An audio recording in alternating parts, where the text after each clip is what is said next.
All right. I don't know why I don't know why our intro isn't showing on here, but I guess we'll just roll without it. What do you guys think?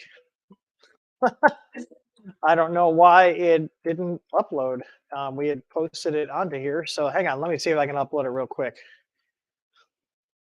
We'll just pretend that this didn't happen, okay? Shh. It'll be our little secret. No, it's not. That was me whispering. Shush.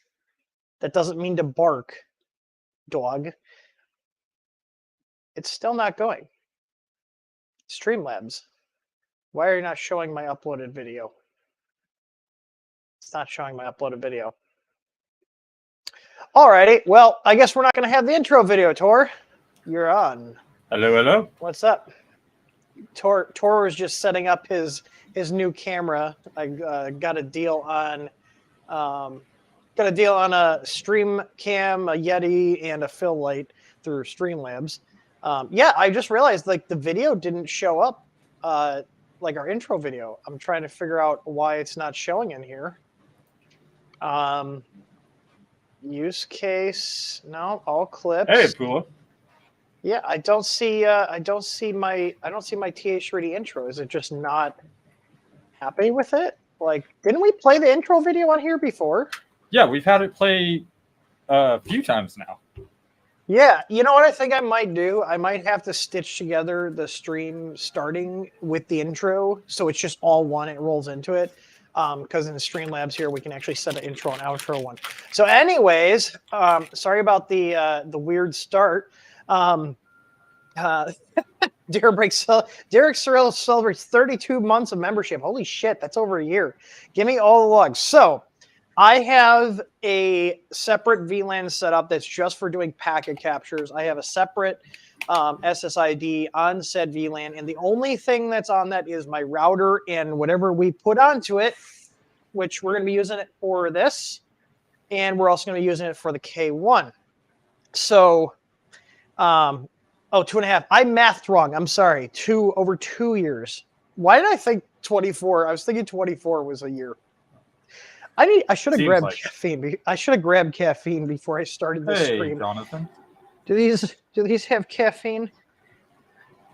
This is what the hell kind of focus supplement? I just realized what kind of focus supplement doesn't have caffeine in it? They probably have all the other things that are in. Yeah, there's a bunch of others. There's taurine in here, but there's no caffeine. I just noticed this. I mean, it does work well. I guess I just assumed it had caffeine.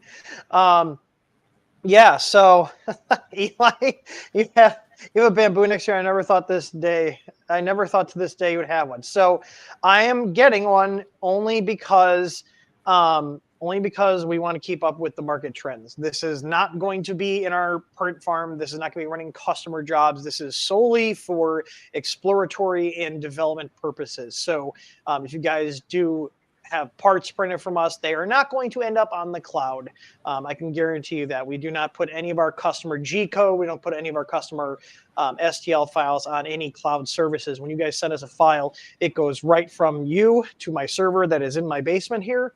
And then it's processed locally here, and it doesn't go out to even Microsoft's cloud because we use Microsoft Cloud, but we keep all our G code sliced on our local server here on a file share. And what's it called? On a file share, and then that's it. That's the extent of where it goes. So, yeah, I'm take data privacy very, very seriously here. So, the only way I'll probably end up using it for any sort of jobs is if we have a multicolor one, and we're probably going to put this in just SD mode. I want to see what it does in LAN only mode. That's one of the reasons we're going to do a packet capture. So I was actually searching around before we started the streams into doing a capture from my router back to my workstation here, and apparently it's actually pretty easy. You can just do a TCP dump from I use a Ubiquity equipment here, so I can just SSH into my router, do a TCP dump to Wireshark onto my, or not a TCP dump, SSH dump from my router to my computer here. and basically process all that. So that's what I'm going to do. I probably won't do that on stream because I'm sure there's going to be some trial and error. It's been a while since I've done packet captures, so I'm going to have to make sure I'm only capturing this machine's data. So, but yeah, we're going to get into it. So this is still in box. I've had this sitting here for what, a week? It was fairly tempting to not open this, but it's it came in, I think, last week. So I should probably look to see how they recommend unboxing it. Is this one of those ones where you dump it out the bottom? No, it has grab. Okay, so this should probably go on the. This should probably go on the floor then, I'm assuming. Yes. And I pull it up on. Okay, so. Hey Matt. Let hey, me. Gabe. Let me go ahead and. How's everybody doing? Get the extra camera set up here. Because we're going to need this. Yeah. We kind of set this up here. For mine, it was essentially open up the top of the box and just pull it straight out. Okay. Let's see. Add camera. Add camera. Boom. There we go. Okay, so you guys can see it's sealed. No funny business. You know, I didn't sabotage it or anything. Still sealed. Here, leave it. Let me flip it over on the bottom here. Yeah, that's still all nice and sealed. It did come here in one piece. So I will say there is no, these are not afraid of wet like the Creality machines. So it does say avoid rain. So I guess my buddy Seth, his handles look, it's rain. It has to be, you have to avoid it, okay? So we're going to go ahead and open this up. Hey, Medic. Hey, Chris. And see what's inside.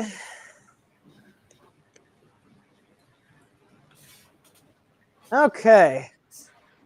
So there is a little icon that shows a little hand grabbing the bags on the sides here.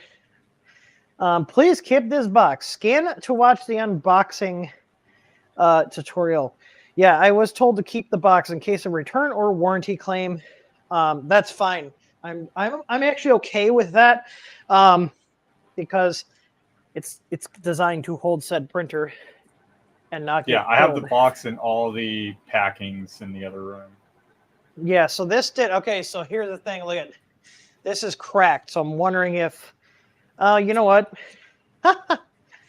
Did they tape these? There's tape on these. I guess these crack often enough because they put tape on the blocks. So I'm guessing they do that so it doesn't. Is that the solid? Apart.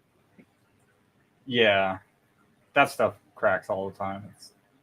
Well, the other thing hopefully you guys can hear me. I'm on my wireless mic. Yeah, I hear you fine. Is hopefully that wasn't cracked because of an impact. So, all right, they have the handles taped here. All right, let's go ahead and just grab this sucker. Okay. Oh, what do we have in the bottom? I've got support for PLA. Got PLA carbon. PLA carbon fiber. Oh, you got carbon fiber? Yeah. Oh, yeah, because this is the carbon. So. And PLA basic. So PLA basic. PLA CF. Hey, Fred. And support materials for PLA. So use only for support interface with PLA. All right. I think that is it. Yep, that's all we have. So I'm going to put the packing materials back in the box.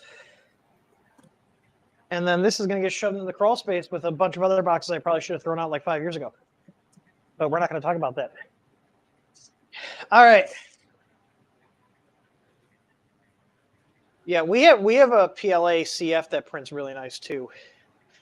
There we go. We're going to do that layout. Yeah, we have PLA, it's carbon fiber. We have ABS carbon fiber. We have PEG carbon fiber. All right. Okay, so they do have a guide here. I was like, I'm not watching a video. Give me, if Creality can give me a paper guide, you guys can give me a paper guide. I'm pretty sure that's a paper guide. It is. It's That's like the one you asked for. the little hold things. No warning, AMS. Do not use damp PVA, TPU, or cardboard spool. Yeah, except we know there's cardboard spools, including ours and polymakers, that work just fine in the AMS. Yep. All right. So I'm just going through here. Let's go. Just about all of my PLA. So we've got here the Bambu Light micro lighter. I see a lot of people just turning that off in a lot of the groups. So we should have the touchscreen spool holder, 250 grams of filament spare hot end, 2 nozzle wiping pads, power cord, 2 spare filament cutters, bamboo bus cable, 1.5 into 2, Allen key, an unclogging pin, spare sheet for the cool plate, a flex plate, build plate. We will be getting our flex plates in probably about a week and a half. They shipped, so I'm excited about that. Bamboo scraper, and then the glue stick. I'm going to be using our bed cement on here. One of my buddies who has an A1 actually just came by today and picked up more bed cement because I gave him a little 50 mil, and then he came back and bought 2 100 mils. He's like, yeah, this stuff's great. Thomas. All right. So we're going to just start taking it out, and apparently there's 2 screws holding the AMS in down at the front here.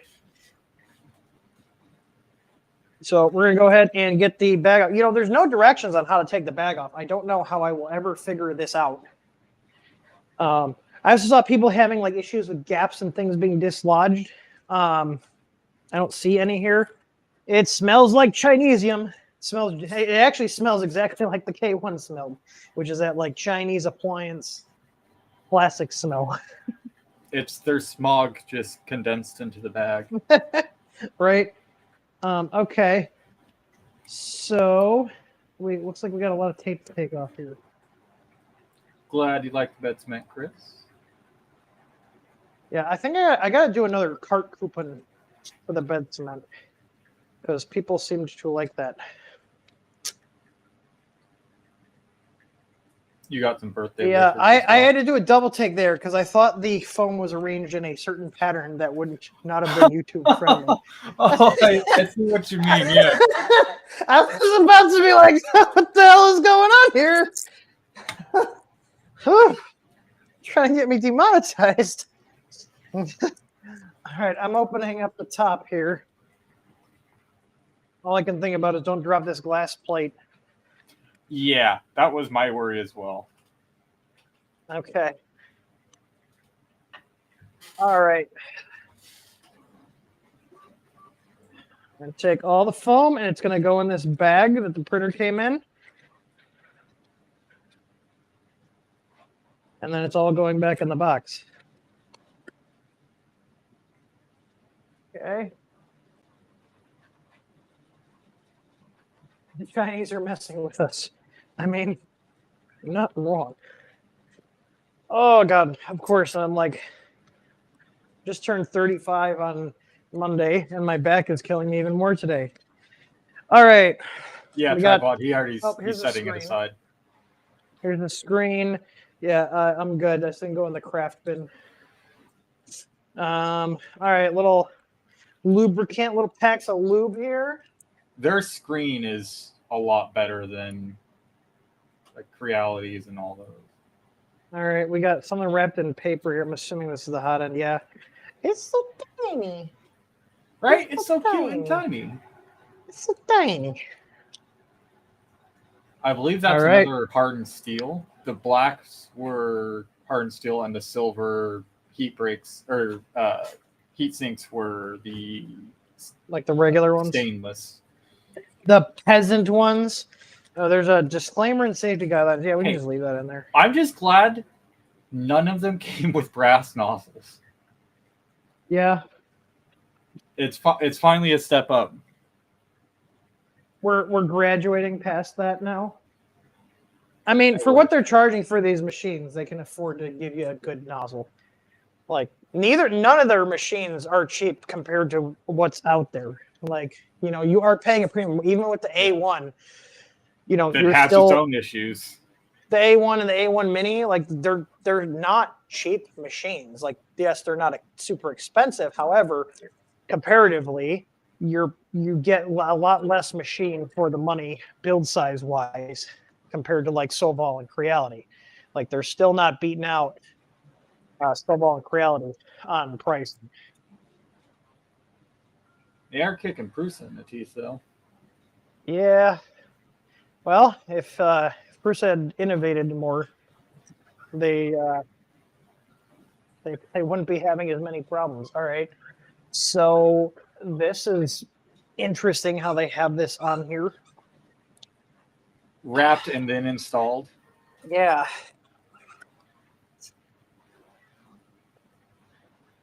My build sheets are pre. Oh wait, never mind. I was like, they come pre screwed up. Now it's just where it was cut. Okay. I was like, man, my build sheet's already messed up. Oh, come on.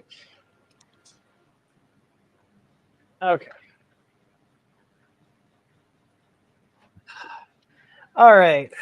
I'm going to remove the 2 screws for the AMS down here.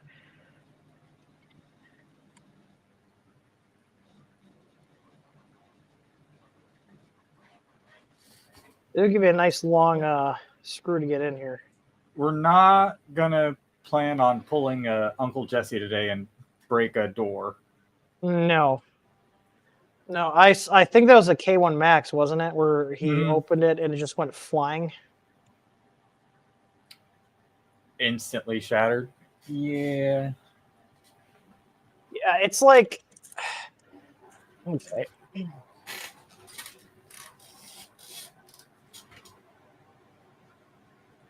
The little foam blockies out of the top here. And the AMS comes up. All right. This is way lighter than I was expecting. Yeah. it has like 3 different boards in it as well. Yeah, that was way lighter than I was expecting. All right, so let's see. It's a cute little thing though. It works. Let's see. So since this is obviously much different than any other printers on a box, I'm actually going to read the manual. So there's 4 screws holding this tray in. There's cardboard from the tool head and foam from the poop chute. So 1. I do appreciate that they put the little labels here. Man, I see why lighting kits are popular on these. There's literally one dinky little light in here. And there's not much there. Yeah. It's a little too diffused and not bright enough. Yeah. Well, that's good. We got lighting kits coming. Okay. I think that screws out. Yep, there it is. Yeah, Blink, we don't plan on updating the firmware on this. We're going to we talked about that on the last stream about the whole warranty thing and whether that's even enforceable. But yeah, I do not plan on connecting mine. Well, updating my firmware. I did find a nice app for my Android phone that allows you to capture all network traffic by like rerouting it through itself through like a reverse VPN type thing. It was like a PCAP application. All right, so I'm assuming this is just packing material. Adding lights messes with the LiDAR. That's what some people said. Yeah. I mean, that's something that's something we can have a disclaimer for. Like, hey, if you're having an issue with the LiDAR, turn the lights off. But from what I understand, well, yours doesn't have a LiDAR. Only the X1 has LiDAR, right? Correct. So it doesn't matter for most people because most people are getting the P1 series that I see. Like, there's a lot of X1s. There's no more foam in the poop chute. Don't worry, it'll get filled with filament soon. Yeah, I was talking to my buddy that came by that's got the A1, and he's like, yeah, I did a multicolor print. He's like, it weighs so much plastic. I was like, I know. I was like, oh, yeah, I see the little LiDAR right there. Maybe it's called a LiDAR because they lie about what it actually does. I've heard that. Oh. Are these the fancy carbon rods people talk about? It's so weird looking. Yes, this printer is so wasteful. I know this just I know this just comes off here. Yeah, got a little 50-15 up front. Yeah. Tool heads all there. Everything's hooked up. Okay. All right. Also, I love the AMS just decided to do a color change on its own on this print. That just happened. Yeah, I checked the G code, and there wasn't, or I checked the preview and everything, and there was no color changes. It was supposed to be solid black up top. Okay, so these are spare sheets for the cool plate. There's 2 of them. They're using the 200 MP on there. All right, glue stick. Apollo, I have checked the flap a few times. Let's see. Users must use the glue. What? Oh, Calista just got dropped off. I was like, who's he? Hey, enough. You'll go back in the house. Yeah, that's what I thought. Warning, users must use glue stick to apply adhesive to build surface before the first print. Otherwise, print may adhere too strongly to the fresh build plate and cause damage. Well, we're going to try it out with our bid cement. 3 experiments. It did not. I did get a error for, what was it? That it couldn't retract one, but I cleared whatever. It was just the spool didn't rewind correctly. Cleared that, and it was fine. But it was still supposed to go on the same spool. I'm taking the 2 screws out here. Oh, there's 3. Okay, I see the other one in the back. Yeah, this is a very similar unboxing to the K1 or K1. Yeah. K1, yeah. Does this have a larger build volume than the K1, or are they about the Nope. same? I actually don't know the K1's build volume off the top of my head. Let me double check the K1 build volume.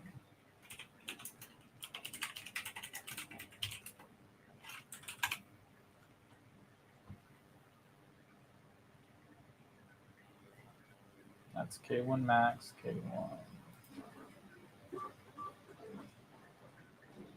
Oh yeah, they did their 220, didn't they?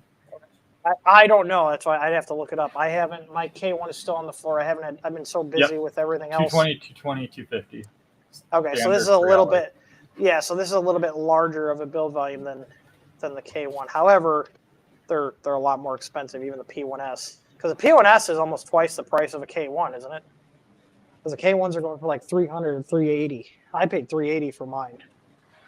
A little under half, yeah, or a little under double. Okay, so AMS Assembly, they want us to do that next. Okay, so I'm going to put the glass top on. Bamboo's 256. Yeah, I know that. It's 256 squared. Okay, and the little AMS goes on top. Wow, that was so hard to install. It's cute. Oh yeah. You gotta peel it. That's the good stuff right there. Oh yeah. All right. So I'm assuming this just hinges up. So, okay, after feeling the printer feels really well built. The AMS feels very flimsy. Yeah, it has nice features on it, but it's just a plastic box. Remove plastic bag from the desiccant before use. So yeah, there's desiccant in here. I did know that. It does have a hydrometer in there as well, which is nice. Does it? But it's. I wonder how much of a difference it actually makes, because these are such small packets. Like. See the front spaces between the bins at the very front. I have a print that goes in between that. One of these, a couple of these are popped out. I'm assuming these need to go back in. Okay.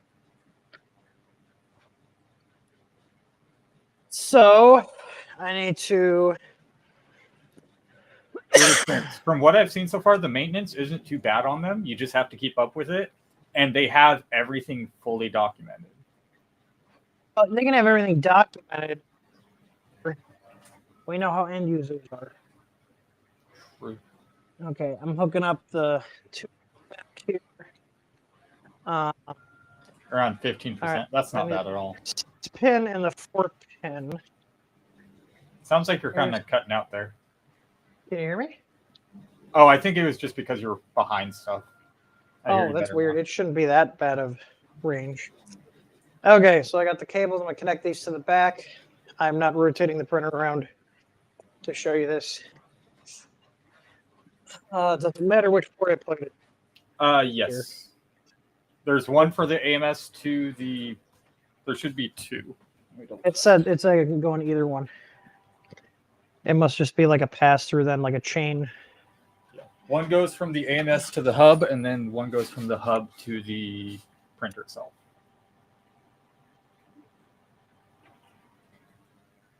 Okay.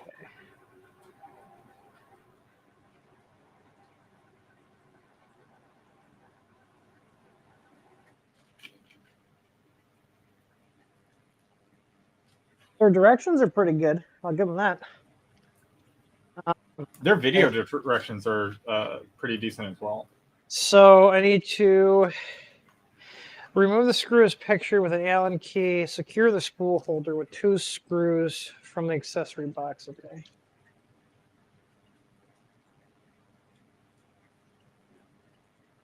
All right. For spool holder.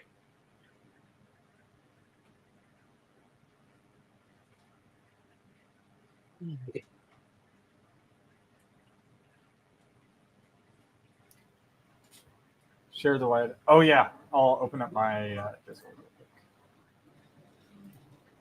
I will say, like, look at how much this is a very flimsy back. Like, just that little screw coming out. Yeah, I've seen a few posts on the Reddit or the subreddit for it. There's like, is this shipping damage? Yeah, it is. It is pretty flimsy. And they are a pain to get off too.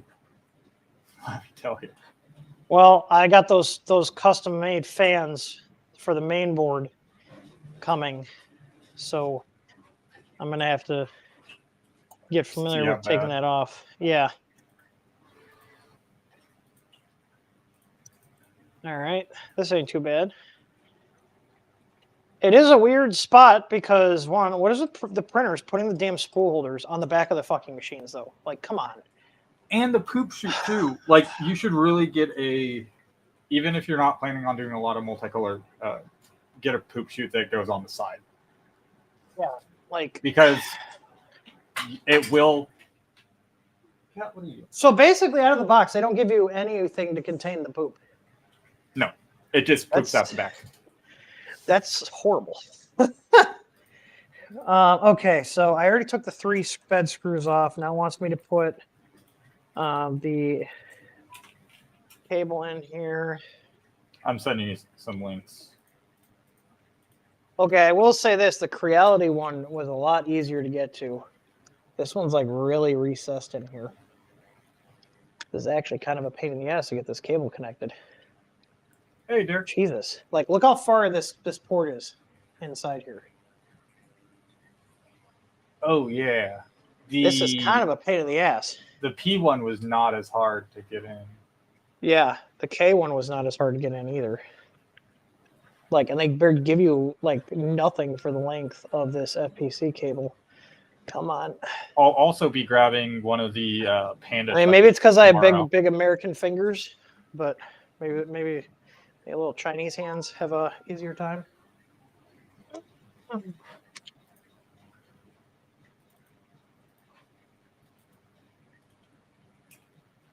Okay, now they want me to download the Bamboo Handy app. I don't think I'm going to right now. We're just going to plug it in and see what this does out of the box with no network connection.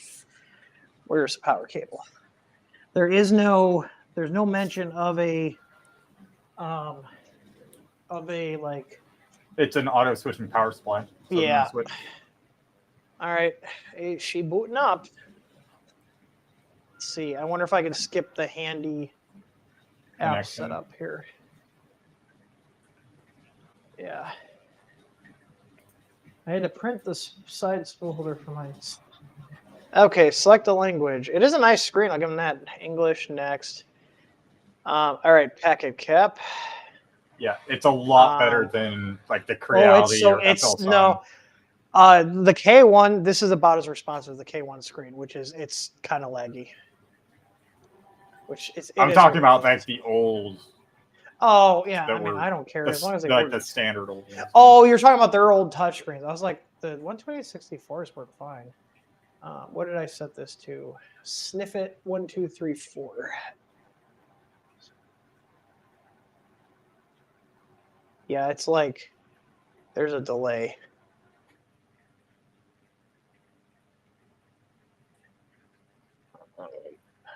Bang. All right, let's see. Oh, it's only 2.4 gigahertz as well. Okay, so you can see it's connecting. They probably didn't want to deal with bad range on 5.0 or 5 gigahertz. Next. Okay, so we can skip this. Oh, let's see.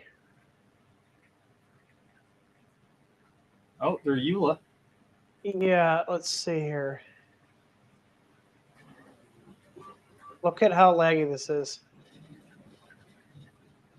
Look how laggy this is. Yeah. I'm watching on a little bit of a delay. I have it on. Well, it's so slow.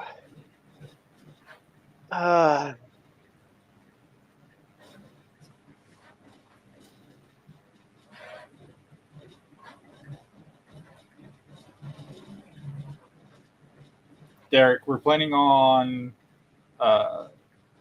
lighting kits, plates, and we're going to be testing out some hot ends and things like that. Fans as well. Oh, I still need. Seeing Pulo in chat reminded me I still have Silver Fox Industries open on my. Yeah, so they're basically saying they don't want you, like, you can't provide stuff to other. Hang on. What just happened? I think it just accepted it. I didn't hit accept though. I was scrolling. You guys saw that, right? I was trying to read it, and it literally. Like, okay, you're done. I wasn't done though. How am I supposed to read it if I can't? If it's gonna auto move to the next thing? That's kind of shitty. So here's the thing. They're saying here, if you opt into this, they're going to use your error logs and data logs. And they even said their logging is a bit extensive. I'm skipping that. I did not agree to the fucking terms, though. I couldn't even read the privacy policy. Can I go back? You guys saw that, right? Can you power cycle it to restart the initial setup?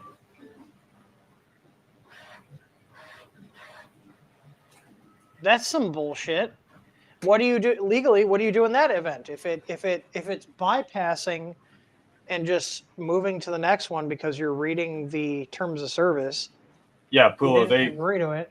They posted about that, but they even admitted that their logging was a bit much. They have a lot more debugging stuff than they should for a release. Okay, we're back here. So I was just going through. Yeah, I think I already read through. I read through their stuff on their website. So yeah, they're expecting you not to read it. Yeah, like look how slow this is.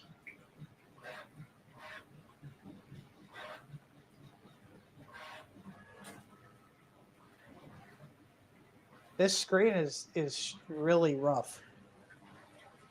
Like, come on, okay. What's their privacy policy? I'm just curious.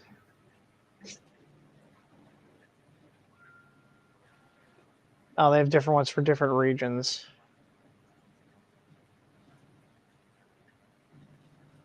I just want to see what they're saying they're collecting on here.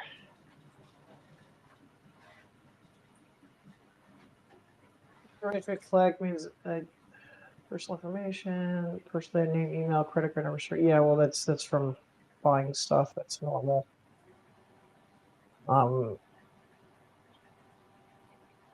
Okay.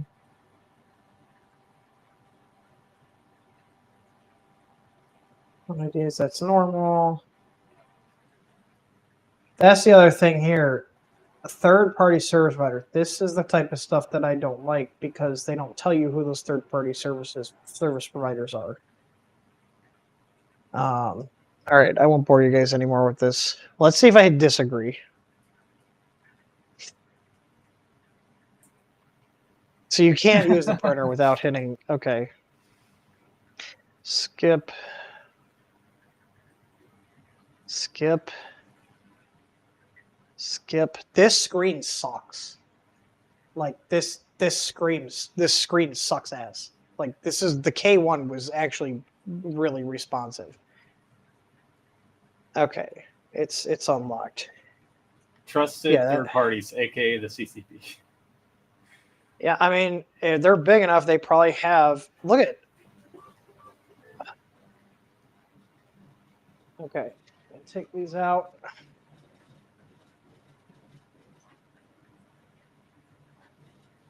It's so violent. All right. Well, while this does the calibration, I'm going to look into doing a Wireshark capture here.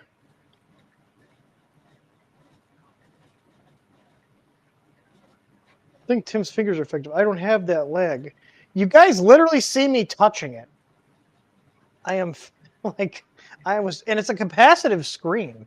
There's no reason you should have to press super hard. Yeah, my screens for Big Tree Tech have been better than that. Well, and they have resistive ones too. Well, no, I have the capacitive touch for the Clipper screens. Well, it's doing a little dancey dance. Well, while we're doing this, I'm gonna go ahead and now it's humping the nozzle. While they are using the nozzle and a there it goes. It's doing the resonance tuning. Oh yeah, your whole camera is shaking. Yeah. It's playing the song of its people. Derek, that's still in the box. That's going to be one of the next streams for the V3 KE and SE. Oh, it's getting so loud. Jesus Christ. This is louder than the K1 was. Wait until you turn on those fans, the auxiliary fan and the filter fan. It was so loud. I mean, the K1 was really loud. That was way louder than the K1. Now it's quiet. It'd be very unsettling if all of a sudden it just got loud abruptly and just scared the crap out of you. No, at the start of the prints, I'll turn around because it'll rattle off quite a bit. All right, I'm running Wireshark here. Okay, I need to install NP cap. What you sending to China, little buddy? Yeah, we're gonna set this up while this is doing the calibration. We'll see. I'll be able to see. It's been, like I said, it's been a while since I did a packet capture. I think the last time I did was a couple years ago when I had, that camera from China that was phoning home, and doing some nefarious shit. So I've actually had compromised devices.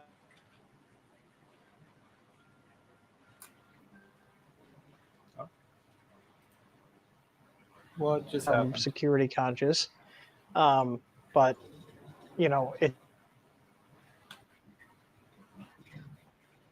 happening. But you know, it just got loud out of nowhere. It's so angry. Oh yeah, if Scott Latine comes in here, Mr. Marlin, make sure to wish him a happy birthday because he's 57 today. I think he was. Tor. Yeah, 57. Yeah. Oh God. Holy, it's doing it again. It's scaring me, Tor. Jesus Christ. That was so loud. Is it doing two? Is it doing two pieces? Oh, I one think for it's X, going to one for Y. do X, Is Y, my and then there's where noise is my cancellation and vibration cancellation. Okay, my wireless receiver is literally under the desk. This thing is less than 3 feet away from the receiver. Okay. I'm going to try to do here. Let's see if the SSH remote capture works natively with the UDM. Oh, throw the filament in there. Oh, well, I don't want to touch it while it's going. You yelled at me last time when I touched the printer. Mine is catching some poop. Yours is catching the. Okay, the calibration is complete. All right. Let's see. Next. Ensure the heat bed foam and desiccant are removed. Okay. I'm going to put. Should I put the glue on here now? Oh, they do it. Their magnet's nice. I'll give them that. It's nice to see an actually strong magnet on a printer. Yeah, it holds. I put the Ender 3 plate on there, and it holds it down really Yeah. well. So I'm not worried about ours. Yeah, no, that's a good magnet. I'll Okay, so use there's the an engineering. There's this one. No, it would say textured on it. There's no texture. They didn't give you a few plates? I thought you got They gave me two cool stickers, 2 cool plate stickers, and this is the only plate I have. This is all I have. Oh, that's lame. You don't even get a textured bed. I thought they came with the textured as well. I got a textured. I get it textured. Maybe the texture one's a cheaper one. I don't know. Actually, I think it is. I'm gonna put some bed cement on here. You get 1 plate, Chris says. Yeah. So my thing is I think their hardware is good. I've never had a problem with the hardware. Even if they never opened it up, my problem is with the data collection and general privacy, and that's with any company, not just Bambu. I know there's going to be people watching. The P1s and later, yeah. All right, we're just gonna coat the bed with some bed cement here. Almost done. Got little spots where I. All right. Says we need adhesive, so we give it adhesive. Using the good stuff. I gotta say the RFID tagging starting to dry. of the filaments is nice, but I really wish they would open it up so you can make your own. Okay, I'm gonna just turn the bed heat on. Temperature, do I just touch this? Yep. Let's do 60. I'm actually gonna see. Wait, it is detected your Lube screws may need lubrication. Would you like to go to the maintenance page? Man, they really did idiot-proof this thing, didn't they? Hey, it's probably due to the time. Okay, there we go. Lead screw, new lubrication. Lead screw. Yeah, they even give you a QR code to the video and everything. Like that's nice.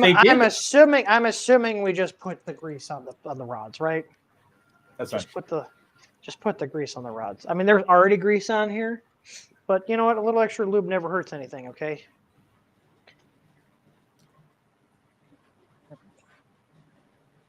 I'll just grease up my rods here.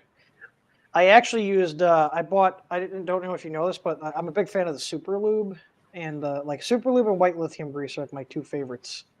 And I actually got some Super Lube gel. Span. We're just going off what the printer's telling us to do and what their guide's telling us to do. It's telling us to lube the rods. We're lubing the rods. I'm lubing its rods right now. Getting all up in here. This is PG. You don't need to lube your rod live on YouTube. It told us to. Tripod. It told us to. I'm lubing the rods right now. And then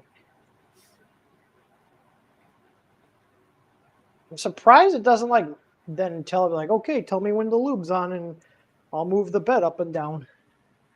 It's ideally what you want to do, get it to spread it. Yeah, so like lead screw lubricant. Yeah, so let me go here. The bed is heating. It's not actually heating up that quick. I was expecting it to be. Well, it's auto switching Heated. power supply, and the bed is going to be 220 volt. That just Oh, works on- I don't like this. It's got the dummy controls. So like it's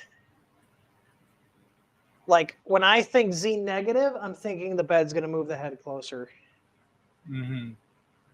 But I get because you got people that don't know how printers work using these things. Yeah, people just want click and print.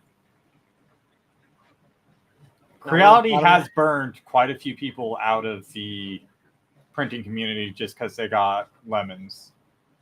And I've seen it quite a few times from customers and from Facebook group and stuff like that. Okay, so when you home, it does the little dance too. I guess the little dance is going to be good for spreading the lube around. Well, I already moved it the entire length of the lead screw already.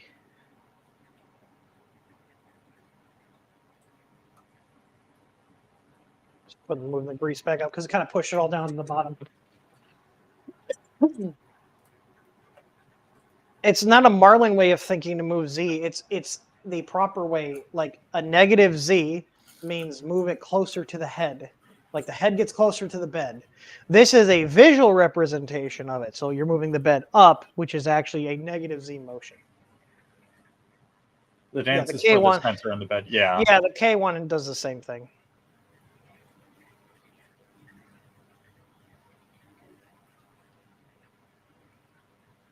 It's tapping the nozzle on the bed now. It's funny because you have the Okay, LiDAR and the so- calibration, you actually lose more build area than I do. I just have a purge line. But you have like 4 or 5 lines. Can you take the LiDAR off or something? You can Okay. turn it off. Oh, that's the light. Okay. That's the bed. The bed overshot by 2 degrees. Oh, the PID tune on them is horrible, and you can't PID tune it.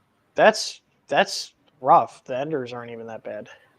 Okay, so let's see. Print options, enable AI monitoring, first layer inspection, cache cloud print files to the micro SD card. Is there there's no SD card in here. Wait, you didn't get an Okay. SD card? I got a 32 gig. I don't think there is unless I'm not feeling it. Nope, there's no card in there.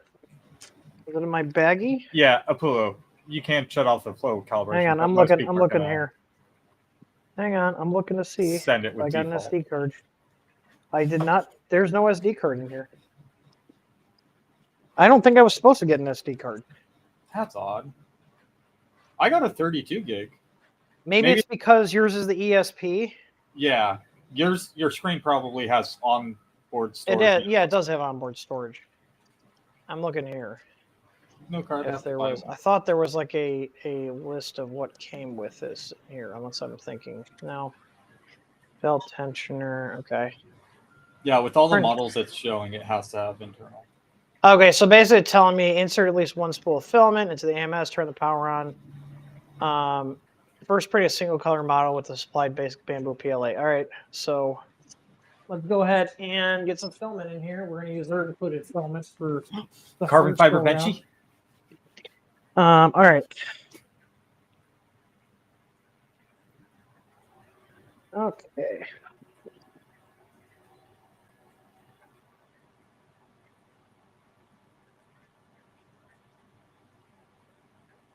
Printed visions. We're not going to update the firmware as of yet. We're just No? running it stock. Still want to just YOLO it? Just YOLO swag master? You know what they didn't give me? They didn't give me a set of snips. Paid $1,500 for a printer. Nope. I expect at least a pair of shitty blue snips. Did not. Actually, you're not supposed to cut it angled with these. Are you? Because okay, their cutter. I still got to cut this off. Oh yeah, their cutter cuts it flush. Okay. All right. So I'm assuming it's going to grab it when I put it in, right? Mm-hmm. Yep. There it goes. That's slightly like, terrifying. "Ooh, what's this?" And then it's going to run it down to the hub and back to see how far it is. It is so loud. Jesus. With this printer, All right. you don't need snips, but they should be included. What do you mean you don't need snips? How am I supposed to cut my stuff? It Okay. snips it for you.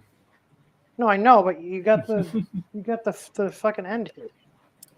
Yeah, and you also don't want to put that end piece in the printer because that has all the adhesive and crap on it.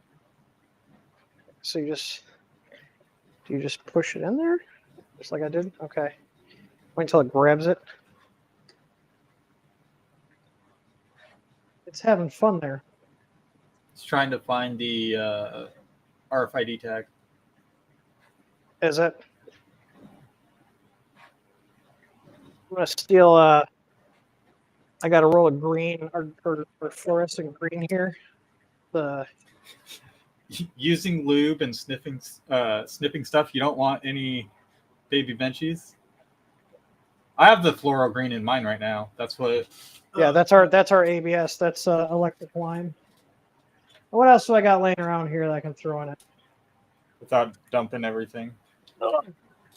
I don't know if the coax will fit in here. I still got some coax left somehow. Lost. I'm placing my order right now. I need to say screw it. Where'd I put my? I just had my snips. What did I do with them? Oh, they're over I here. agree. I don't think the coax will fit in here. Like the. Oh, they fit. Kind of. Yeah, they just fit. Yeah, I burn up some black PLA anyways. ZapCF, do not put it in the AMS. AMS. It detected PLACF. It didn't tell me not to put. It didn't tell me not to put it in the AMS.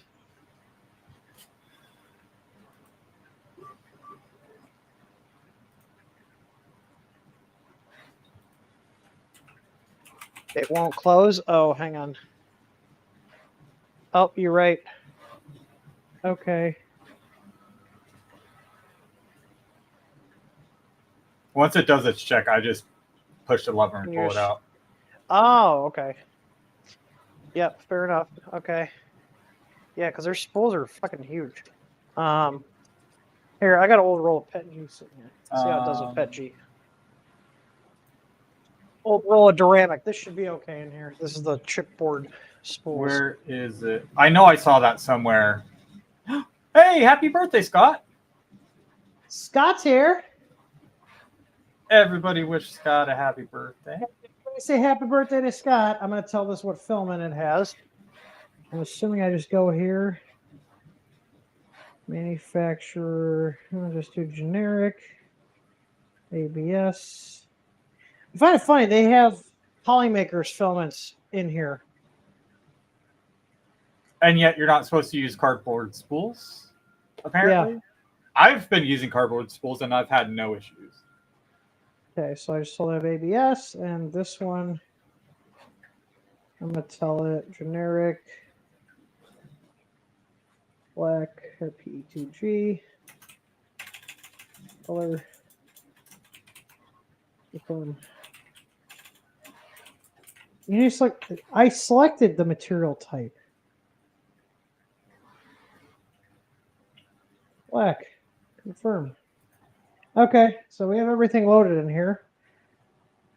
All right. Now it says we can print something. So let's do, wow, the Benchy's slower than the, oh, well, of course now it registers my thing. Yeah, let's do a Benchy. Should we do it with their PLA or should we do it with our ABS? PLA. PLA? Okay. All right. We're gonna go ahead. I'm gonna uncheck time lapse. I don't care about having a time lapse. PLA print now. Okay. So I've already luckily preheated the bed. On their website, PLACF It is AMS compatible with low clogging risk and high speed printing. Okay.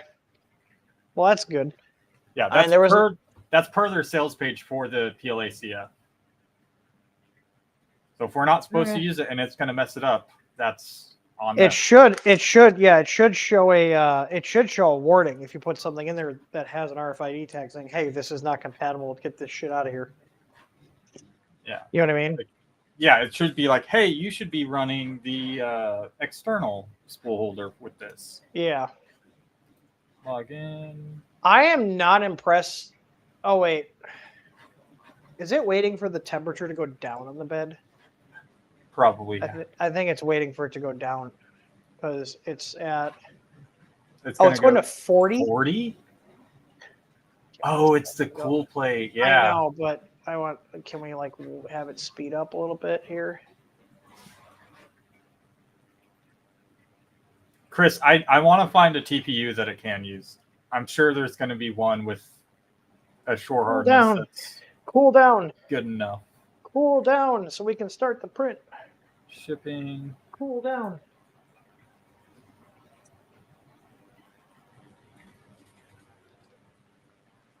Apollo, my order has been placed about 2 seconds ago. Has it shipped yet? Looking under the bed here. It's very, there's a lot of plastic on these newer machines. I don't know how I feel about it. The frame actually feels pretty good. Like I said, the AMS feels a little cheap. But yeah. Oh my God. I'm just playing. So I'm assuming it read the little code on the plate here to figure out what plate is on there. It should, yes. As far as I'm assuming if it was going...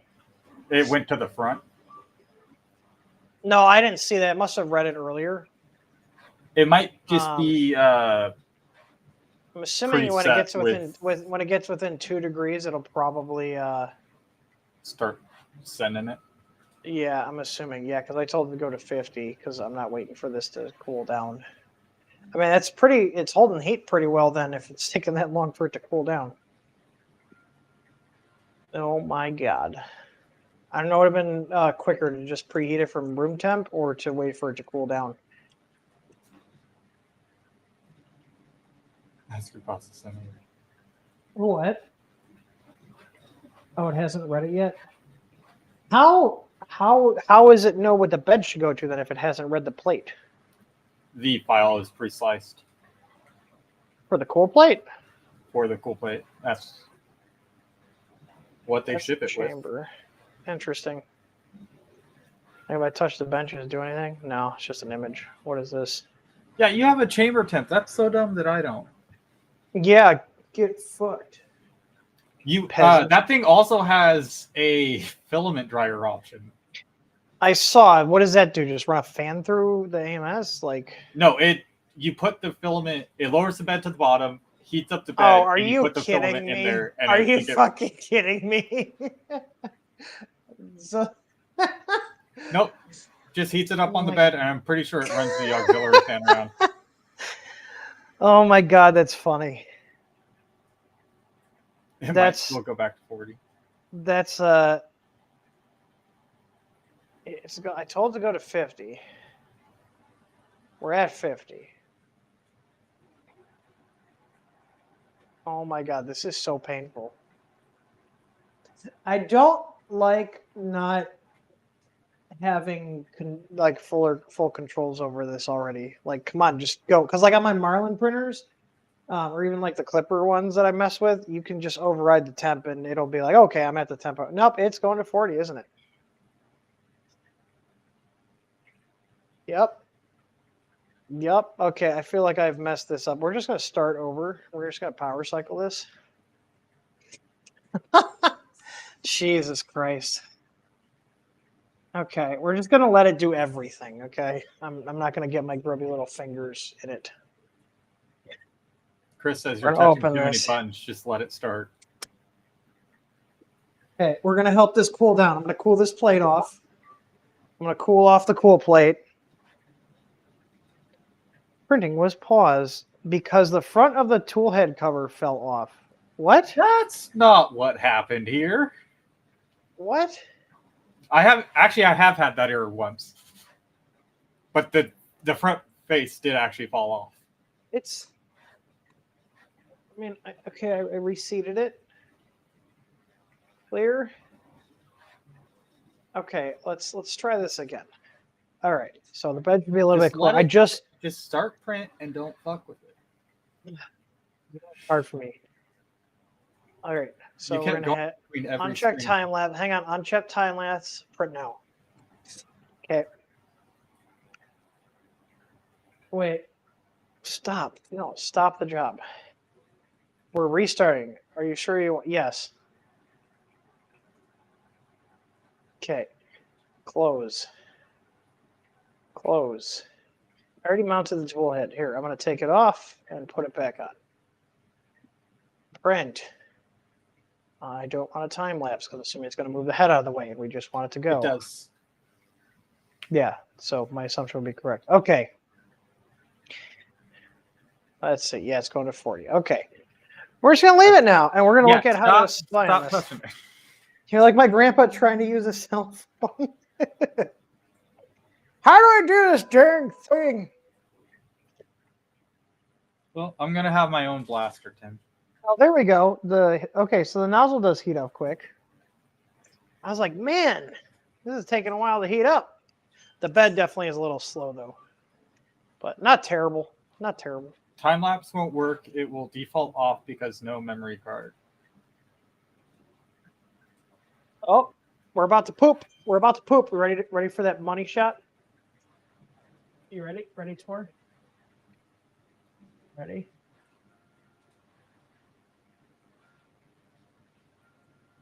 I'm just pulling filament in.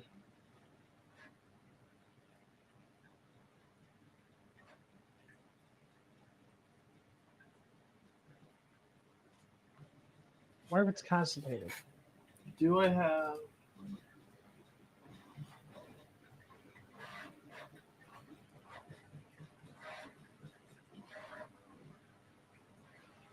There it goes.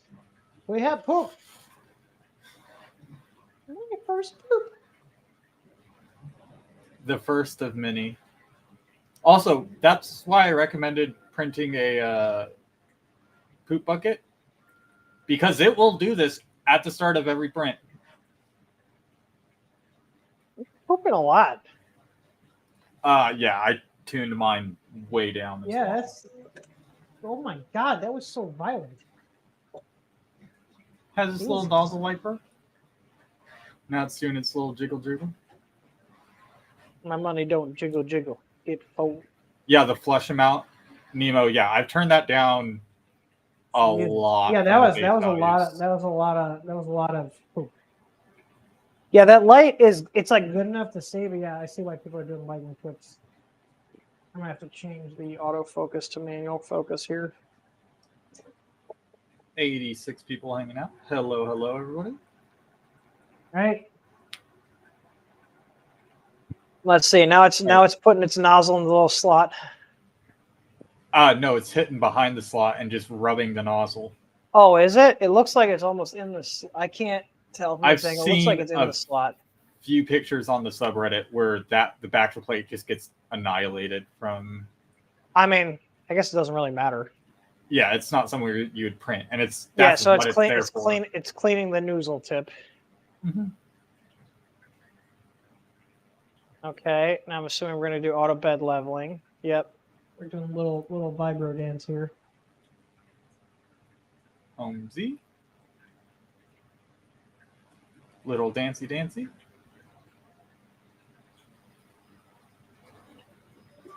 Oh, there's a ladder. It's making it look like it's doing something. It's just a camera with a laser. Oh, now it's checking the bed. Confirming it has a cool print. It slams like a lot into things. Yeah, Nemo, my textured plate has a nice little hole already from the 270 hours or so I have on mine.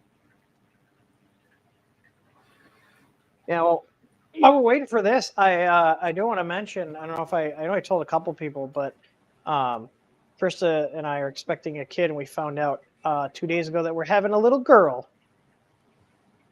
So that's going to be fun. Everything's going pink. And oh then my God.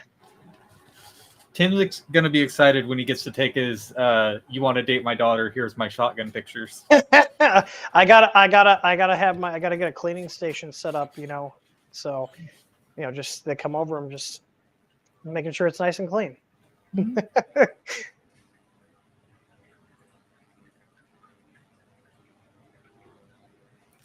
Yeah, I'm betting it's a hell of a lot easier just to cover the whole plate and instead of excluding that one little part so it doesn't mess it up. But of course, I'm sure they're getting emails. Hey, the back of my plate's messed up. You guys need to send me a new one. Okay, I take it back. The BL Touch is now not my least favorite bed leveling device. It's whatever these things use. This is the K1. Mm-hmm. I don't want to hear anybody complaining about like a 15-second like bed level test for our Easy ABL ever again.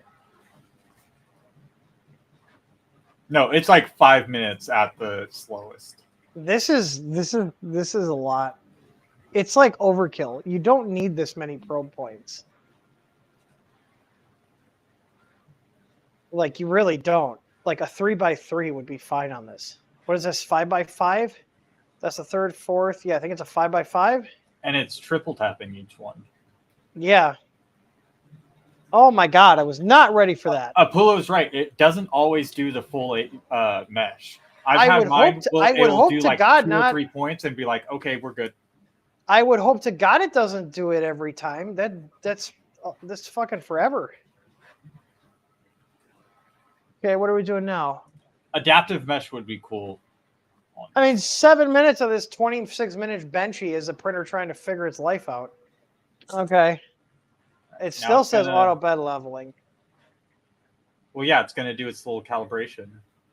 I mean, the layer looks good. Yeah, the layer looks good. But the printer has to see that it looks good. I can identify a good first layer quicker than a damn printer.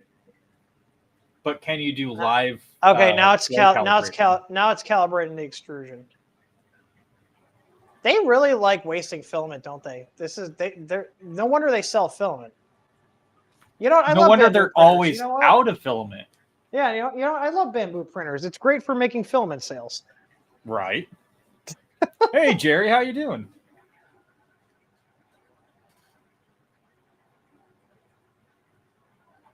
The Ultimaker 5 takes about 15 minutes. God. It must be scanning it now, or acting like it's scanning it. Because I've seen a lot of people in the bamboo groups where even after, like with the X1s, like even after it does a calibration, they still do a manual K factor. Yeah, tripod. I think they actually call it off. Yeah, it is K factor. Call it a K factor. Yeah. Yep. It's basically like linear advance, is what it is. It is, yeah. Which Marlon's had for years. Are we going to print yet? Does anybody in chat know? We're pushing more filament out. Okay.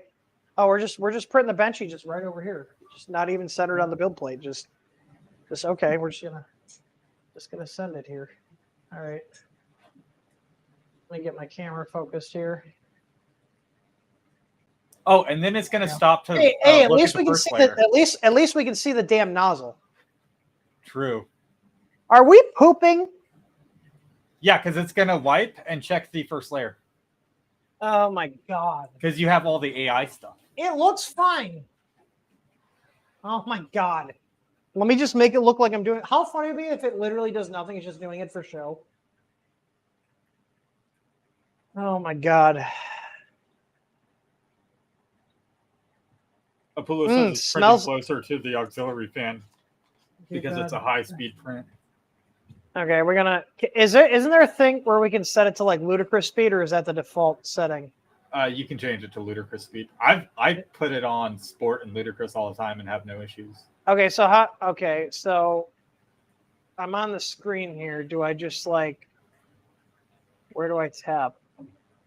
There should be a feed rate setting somewhere. There's not, unless I go to, maybe I go to the settings.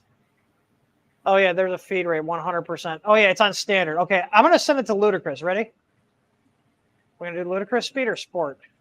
Ludicrous. Fuck it, send it. Their timing is actually pretty accurate as well, I've noticed. Okay, it's on ludicrous speed. We're gonna have to adjust the stream bot. I don't care if people use light swearing. Jesus Christ. Yeah, Voron users, eat your heart out. And it'll actually look like a Benji. Jesus Christ. Bring up the nozzle temp? Okay. Printing at ludicrous. I'm going to do 230. I'm actually printing in sport mode right now because I want this print done. Jesus Christ. I mean, it already looks better than 90% of the Voron speed benches I've seen already, which is not saying much because they all look like dog shit. Yeah, very few of the like speed benches actually look good.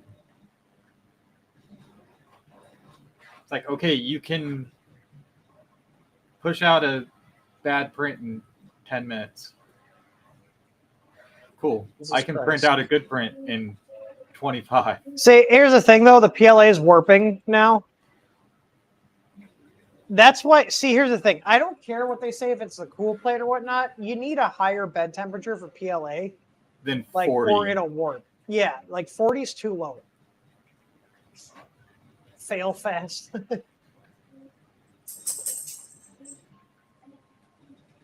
See if it knocks it off the bed.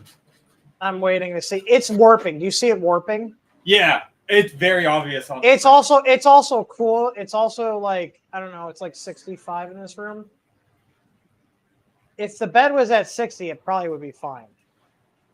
I really wish that you could go above 100 degrees on the bed because I print at 110 for almost all my ABS. You know, I'd be curious to see. I kind of want it to pop off to see if the failure detection works.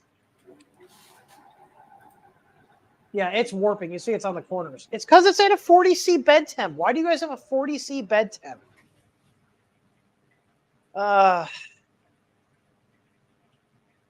It should be at 60. Yeah, 55 is a lot better than 60. Yeah, there's glue on here. There's our glue on here, but we use our glue at 60, which is what PLA should be printed at. Keep going. It's also cool in this room. I'm going to check our temperature in the room. What is my sensor saying? It says it's 62 in here, so it is also cooler in this room. Woo! Is she cooking? Oh, we're gonna go. Oh, we're gonna slow on the top layer so it looks nicer. Mm-hmm. Oh yeah, if you open up the 3MF, that thing is highly modified. It has a bunch of different support blocks where it changes the setting for each area. Yeah, I don't feel like it. I feel like it's gonna go off. Yeah, you can see it's also I think it's a combination of the temperature and the speed is just not. It's not ideal for it not warping off the bed. You can see it wants to come off. I'm gonna stop this. Well, wait until it pops off so we can. No. No. I would say wait until it pops off so we can see if the AI. Well, I don't want the printer to get damaged either.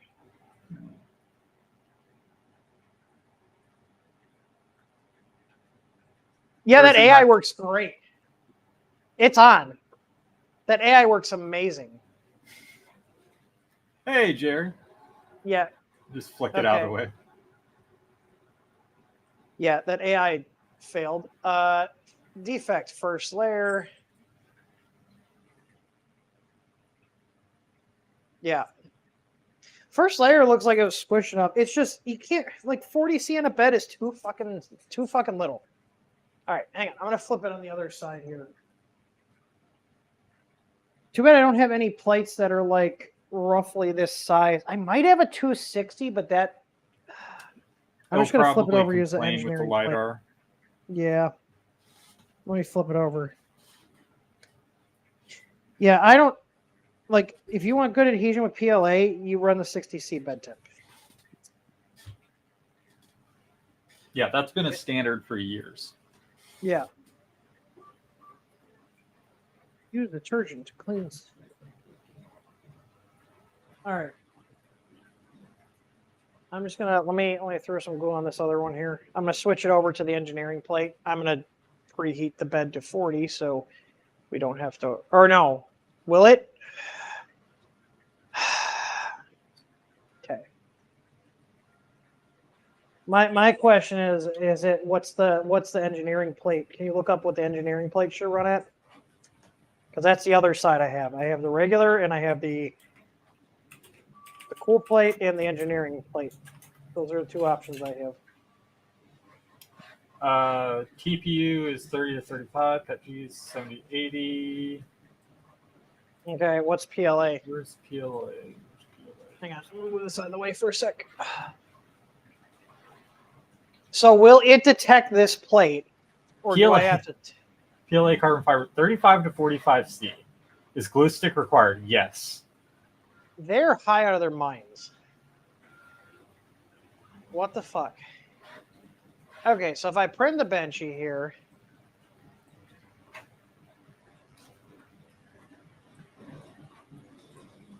I'm not going to do bed leveling. I'm not going to do flow calibration because we just did that. I'm going to hit print now.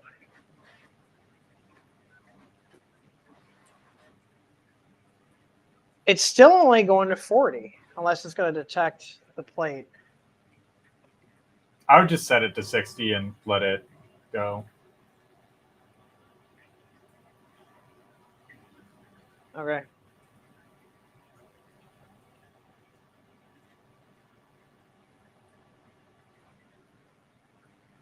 It's for ABS.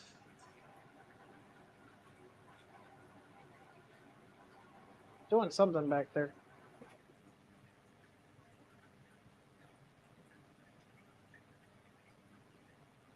Yeah, I don't like this engineering plate or this cool plate. I'm definitely a fan of the texture ones. I'm glad we got those coming in.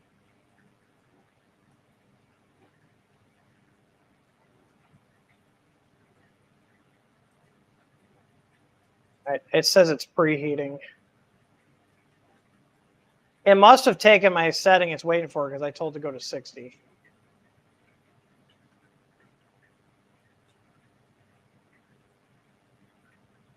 Oh, it is pooping. You're right. Never mind.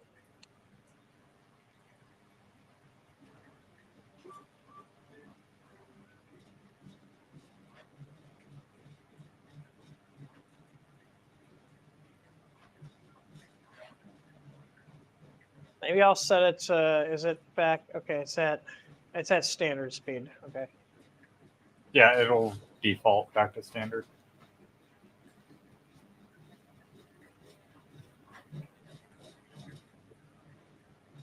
This fan's on too.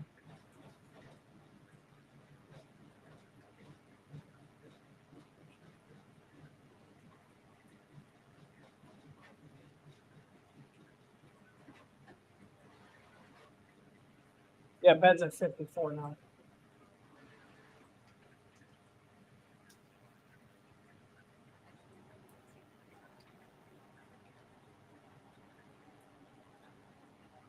Oh yeah, I see her PET-G, ABS, TPU, PA, PC. Well, we'll see how it works. I did put our glue on there, so. And When isn't it supposed to scan? I don't think it scanned the code over. It did at the beginning when Did it was I doing all its LiDAR stuff. Okay. It didn't give me a warning though. If this is supposed to be like dummy proof, it didn't give me a warning for using it with PLA. Well, no, it on the first print it did. It hasn't done the scan yet that I've seen. Oh, you're talking about right now. I think it should be scanning around now. Yeah, see. Is it gonna give me a warning? Oh yeah, it did here. The build plate is not the same as in G code. Oh.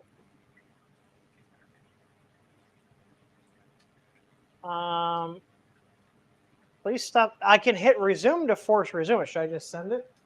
Yeah. It knows you shouldn't be doing this.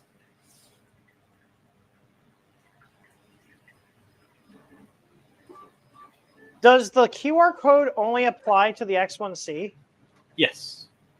Because it's using the LiDAR to scan it? Yep. Okay, that makes sense.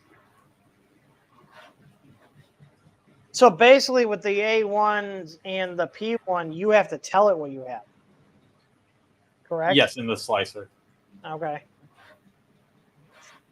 I just set all my plates to the exact same temperature for whatever I'm printing. If it's ABS, it's 100. If it's PLA, it's I don't get what the point of the having the cold plate is. Like, to save a little power. Like, does it really matter? It's been engineered. AKA, it's just the same stuff. I do wish it had a texture plate on here. Oh, it's too far from the bed. Is there a way for me to adjust the Z height? Nope. Are you kidding me? Oh yeah, it's in the slicer. Are You can't do it from the printer. Me? It's in the starting G code. This is really frustrating.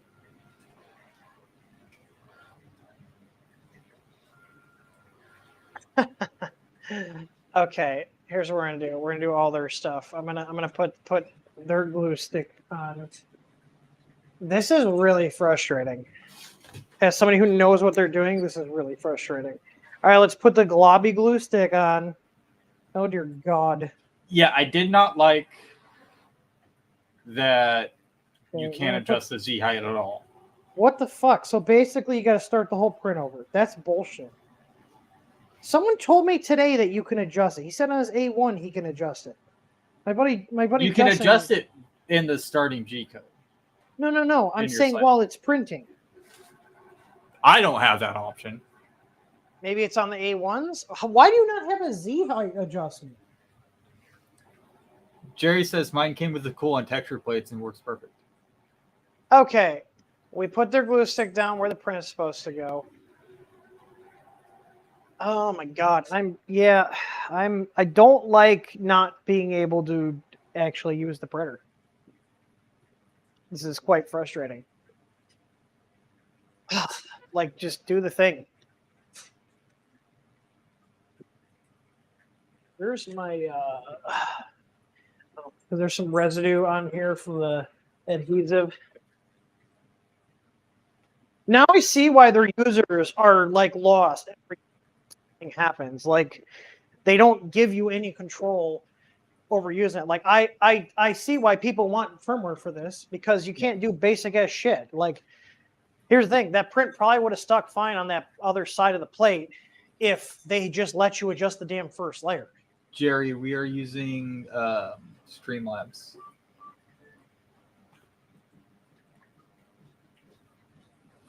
You know what I mean? Like, let me adjust the first layer. Like, I hope the X1 Plus firmware has that. Like, I will definitely be putting it on here. Pullo wants it. And if I swear to God, if they void my hardware warranty on it, I will be fucking livid and making sure everybody knows what they're fucking doing. This is bullshit. So you can't even adjust your first layer. That's some shit. Now I gotta wait for this to go down.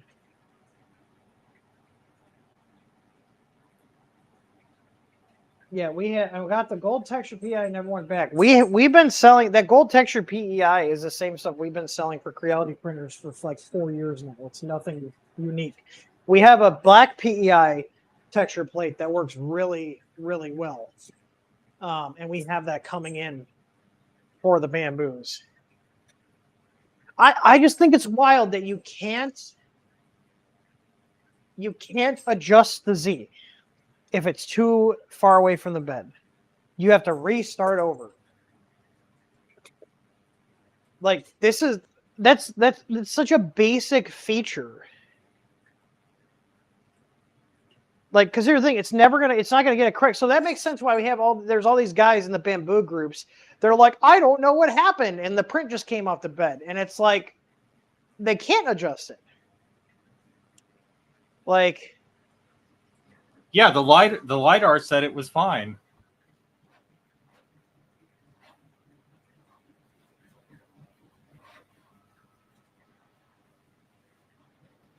oh, Matt says he found an easy flex. I think he's watching a stream. He said he found a 255 by 245 plate. Oh, those were the old CR6s. Those might actually work. The CR6 plates. Does it have to have the? I mean, that'll cover no, that'll cover most of the bed. Or will it bitch about that too? It might complain that one side is too far off if it hits the magnet. Yeah, well, we're just waiting for it to like preheat the bed, I guess. Figure how stuff out. how did the temperature go up? Because I swear it was at like 45 and now we're at 48. We're going down to 40.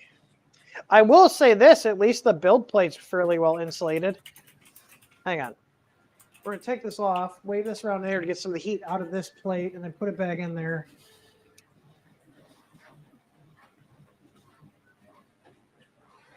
Oh, it never made a lie, which I warned you about the wrong plate. The thing, though, is shouldn't it adjust for that if it knows that it's a different plate? Yes, Scott is right. Swap But plate hey, might be a useful menu item. Yeah. If it's locked in the Z height based on, or the Z offset based on what plate you have, you should just be able to tell it what plate you have, regardless of the print itself. Dear God.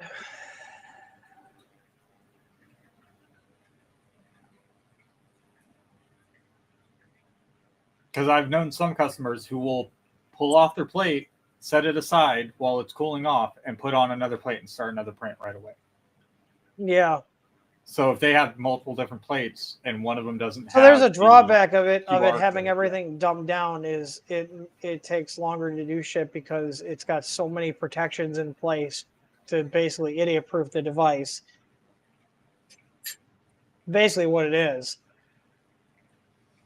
Yes, it is very idiot-proof. It's not a hobbyist printer. It's a consumer printer. All right. It's happy with the temperature now. Go lay down. Go lay down. You guys were just out. Okay, we're going to poop.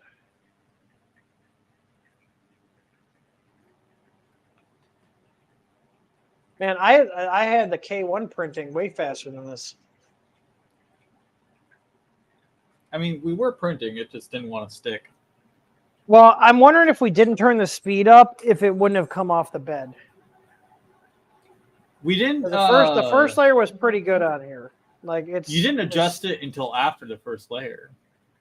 Right, but what I'm saying is, I'm wondering because it kicked If the it fan up too. cold. It kicked the layer fan up, which is going to cool the plastic down. And it's like I said, it's not that. Here, I wonder if I close the door. I know typically you want to have PLA, the door open. But doesn't it have an auxiliary fan on here too? Yeah, on the left side. You probably can't see it from your. Oh, the aux fan is on. Oh, I'm talking about chamber fan. Should I turn the chamber fan on or no? The chamber fan is for exhausting through the carbon filter. The auxiliary fan is the fan on the side next to the bed. Yeah, this one here. And then we have the part fan. It's calibrating. Should I leave it closed? Just leave it open. It should be fine. Just don't adjust the speed. It's pre-sliced. It's already fast. But we want to go faster.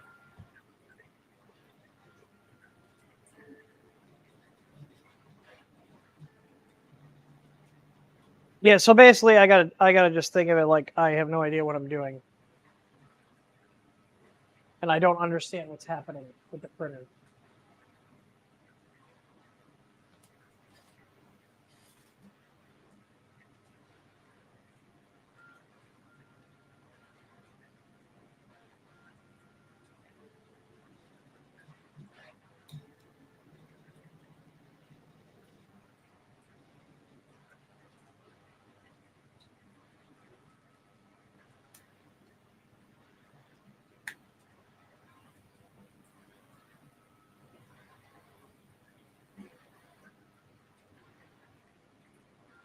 Well, I guess I'll look up how to do packet capture. So it's just taking forever to do its thing. All right. I think I sent you that link. Yeah, I did. Oh dear God. Yeah, I definitely I put their glue stick on where it's going to print. There's no reason why it shouldn't stick now.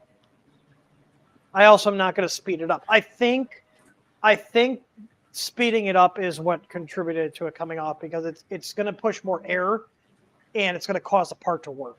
The point of having the heat on the bed is to prevent the part from warping by keeping the filament at a higher temperature, because if plastic cools, it wants to contract. So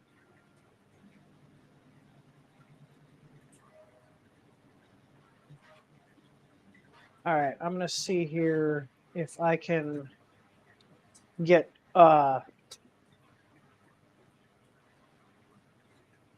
this is not the best printer on the planet. Absolutely not. It's a good printer for people who have no idea what they're doing.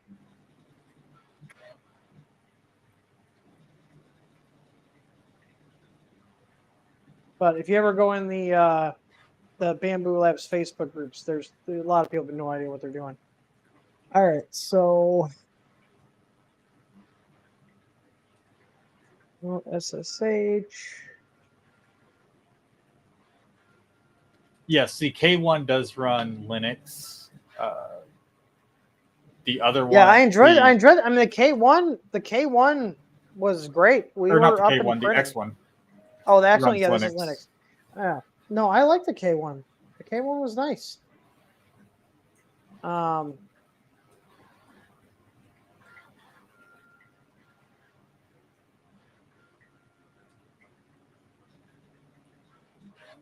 I mean, I've never touched a bamboo, so I'm just gonna have to play with it. I'm trying to find. It is a different workflow than. Yeah, it's a completely different workflow. I was trying to find. I had a link open for the UDM Pro. There it goes. Now it's bringing me again. Oh dear God.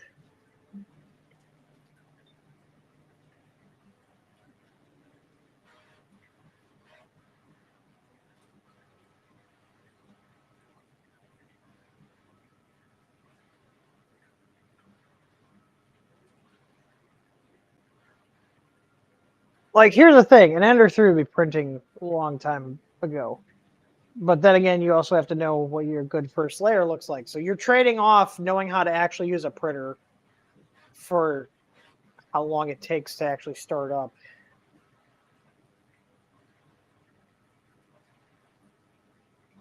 You know, there's a way to have it capture an entire subnet. So the point of this having its own subnet, or being on its own subnet, is so I can just capture all data from that subnet. Because the only thing that'll be on this subnet is this printer and the router. So any data going on there, we can assume is probably going to be for the printer itself.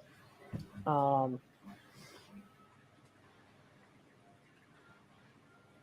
Wireshark, TCP dump.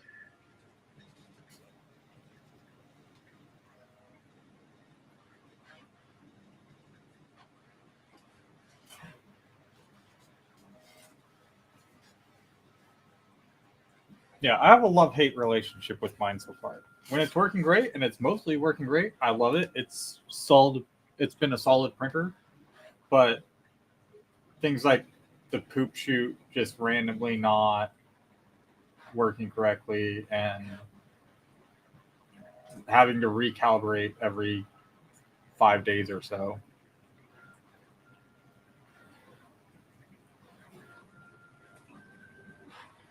All right, let's see. Look up what subnet I put this on here. Okay, well, we'll zoom in and see. So it's printing. I've got their glue stick down. We're not going to go ludicrous mode. We're just going to see what happens. I will say I do like the nozzle cleaning feature. I do like that. First layer looks pretty good.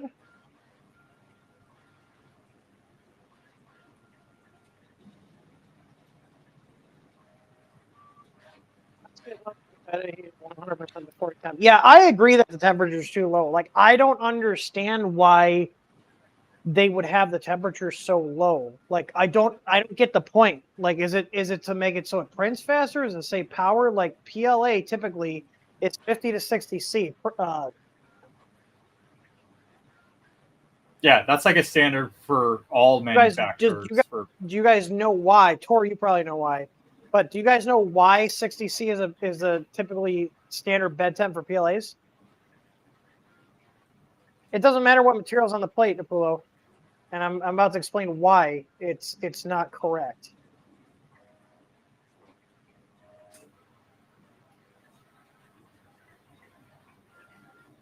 There you go. Andrew got it. First one. Last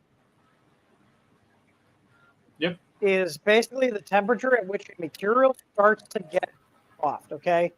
PLA's glass transition temperature is right around 60 degrees Celsius.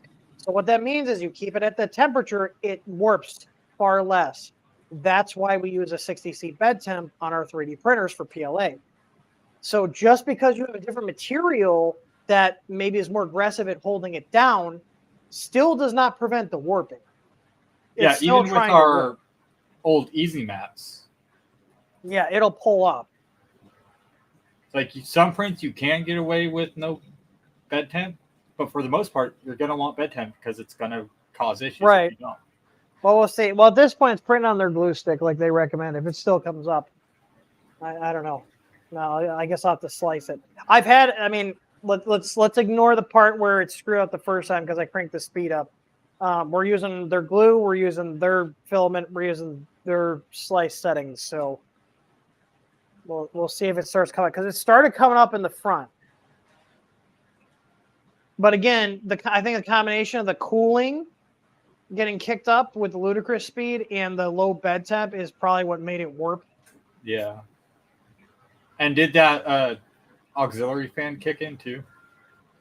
Yeah, the auxiliary fan kicked up. It's on right now. It got when I put in ludicrous fans up. It sounded like it. I could be wrong, but it sounded like the fans kicked up.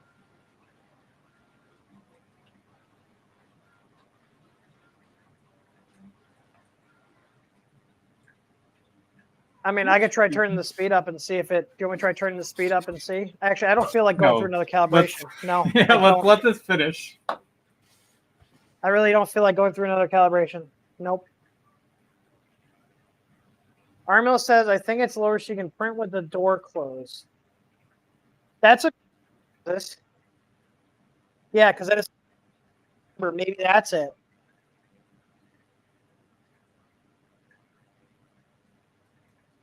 It does. Adhesive is formulated to get stickier at higher temp. Specifically state this on the product page. Like the adhesive that's in our. You're cutting out for me too. Oh. Or is that just me? No, I don't know. Was I cutting out? Chat, was he pixelated? Was I pixelated? So here's the thing. So our bed cement, along with a lot of the bed adhesive on the market, is formulated to get stickier as the bed temp increases. So and that's why it releases when it gets cools. That's also why it releases when it cools. So there's a trade-off. Vision Miner is great, is really good glue. It's just really expensive. And the other problem we had with Vision Miner is it would not release all the time from the bed, and we'd still be having to pry parts off. So we haven't had that problem since we switched over to our own stuff. Trying to find remote packet capture. Oh yeah, I was logging in. I was like, what am I doing here? Yeah, I think it was just a combination of the speed and the temp, or the speed and the cooling. If it didn't take so long to do a calibration, I would put into ludicrous mode again.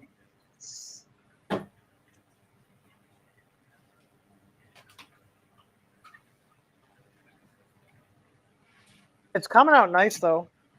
I will say though, from like, as somebody that's used to already using a printer that gives you more control, I do like the K1 better than the X1 so far. I don't dislike this. I gotta give it some time. And get some more quality time with it, basically. Yeah, it's just some growing pains right now. Once you Yeah, get used to it, it's not bad.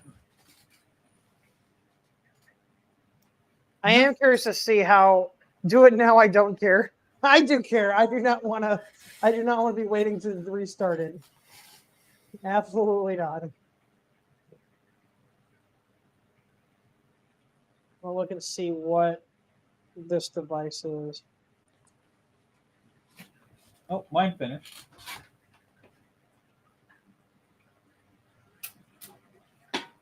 Okay, it is on 192.168.66.17.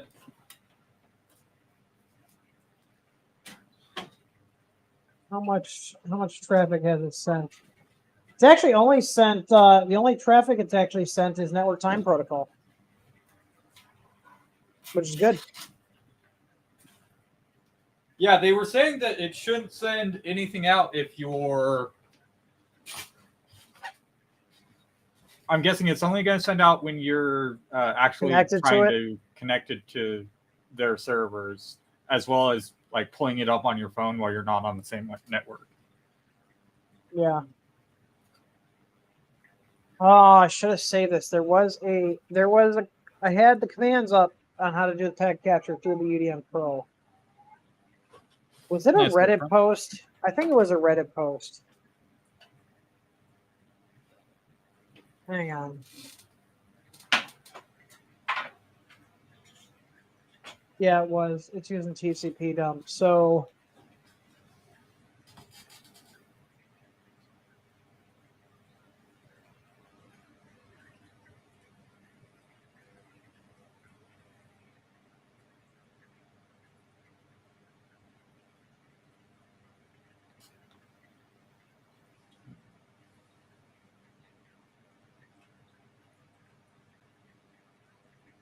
let's see if that'll work.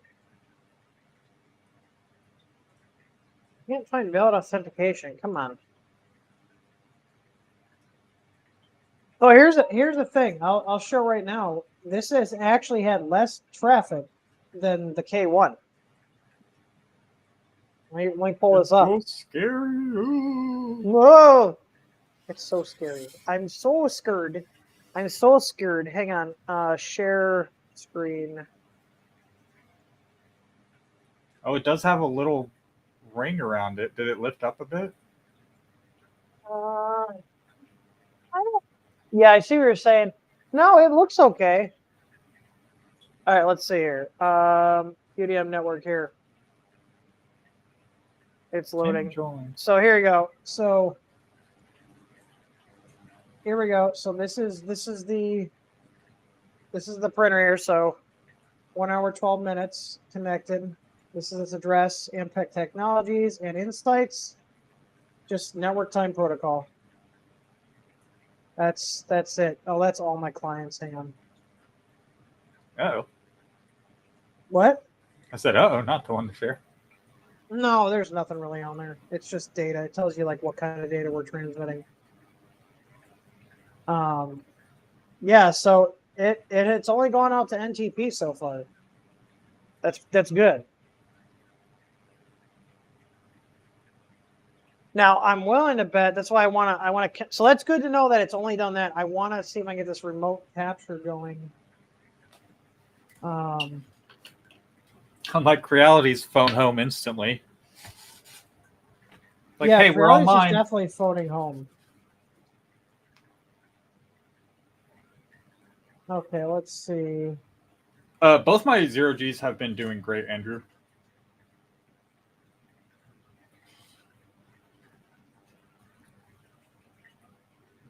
I haven't actually used them in a week or two because I want to put the P1 through its paces. So it's been taking up most of my print jobs.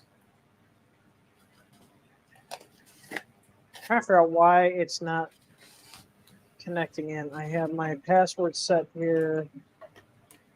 I don't need a private key. We're just using. Oh yeah, what version of the firmware is it on? I don't know. We'll check in a sec. Actually, did they ever release notes for my version of the firmware? Releases.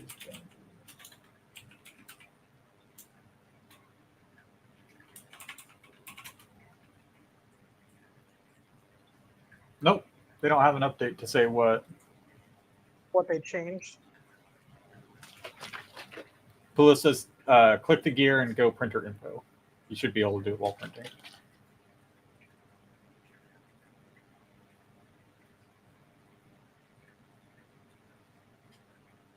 Okay, so I can my packet capture is working. It's just not sending anything out. So on the actual here's my putty window here.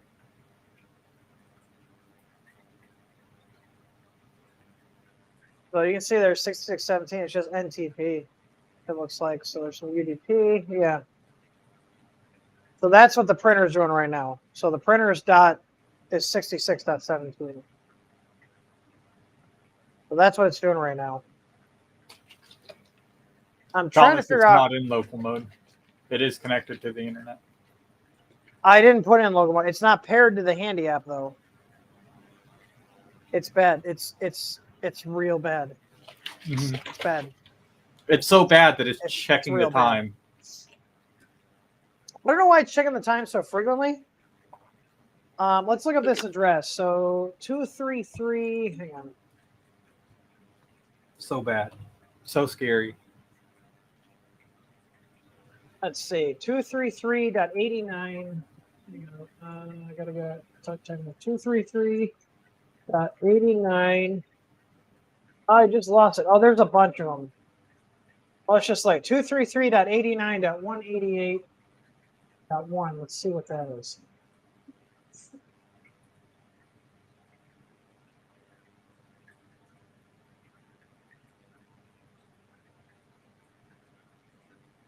That is. Where's that assigned to? I am a special use. Probably for the log timestamp.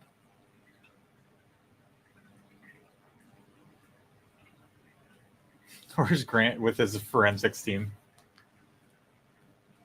Yeah, I'm gonna see how to pull this into Wireshark because I should be able to use TCP dump to.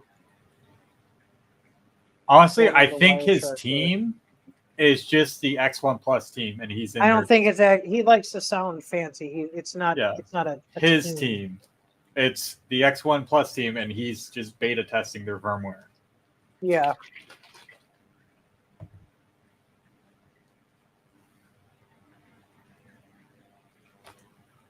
Oh, with this print done, I can start another. So, why is this not? That is reused. Yeah, SSH and password. Hang on, SSH dump.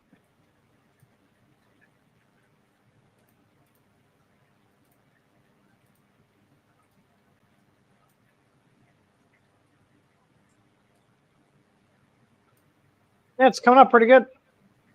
Yeah, let me adjust my focus.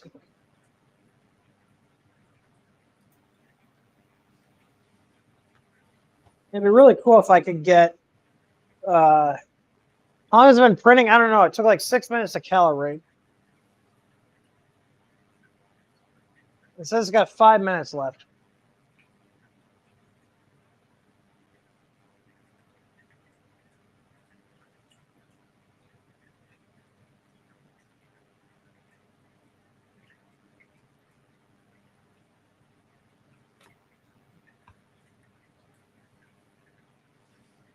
K1's going to be a lot more for people who know what they're doing, who've used printers before. The K1 was a really good out-of-box experience, though, aside from the extruder, which, oh, that reminds me, since I'm in my office, I'm going to take a picture of that because they're waiting on me to send them a picture of the extruder. I've just been working in the shop so often. I will say, though, like, we didn't have any lifting with and on like full type surface. So You're cutting out a little bit there. that's because Yeah, I guess. Yeah, sorry. Lost I don't know said why this wireless the K1 mic is a lot more modder friendly. Yeah, it is. This is Hang on. I'm gonna switch this to a different USB port. Hang on. But yeah, the K1 is a lot more for people who've been using Crealities and are okay with modding printers. For the X1 and P1 printers, you're essentially using them as is. Like you can do a few mods here and there. Can you guys hear me? But it's not fully yours. Yeah, I can hear you. Okay. All right. Yeah, the choppy is this. So I just plugged it into the top of my computer tower, which gives it clear line of sight to the room. So we'll see if that works.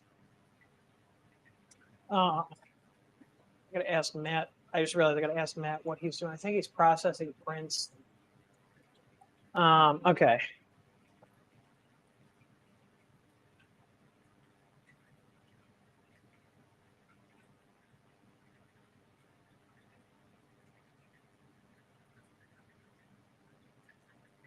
Server capture debug.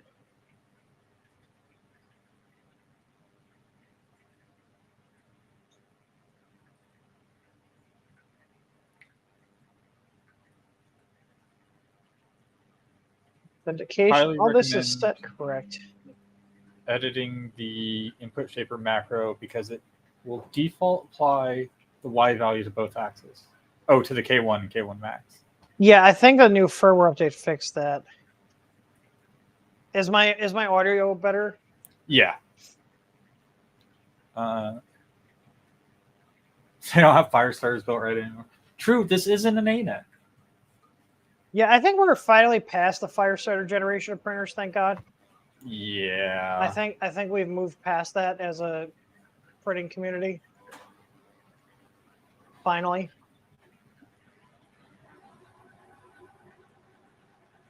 Oh, there goes mine starting its poop.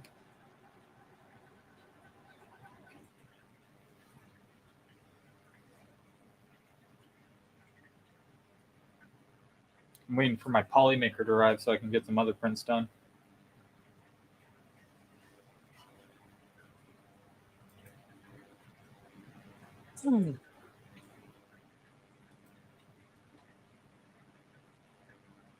Yeah, there's an absolute tiny amount of lifting, but not much.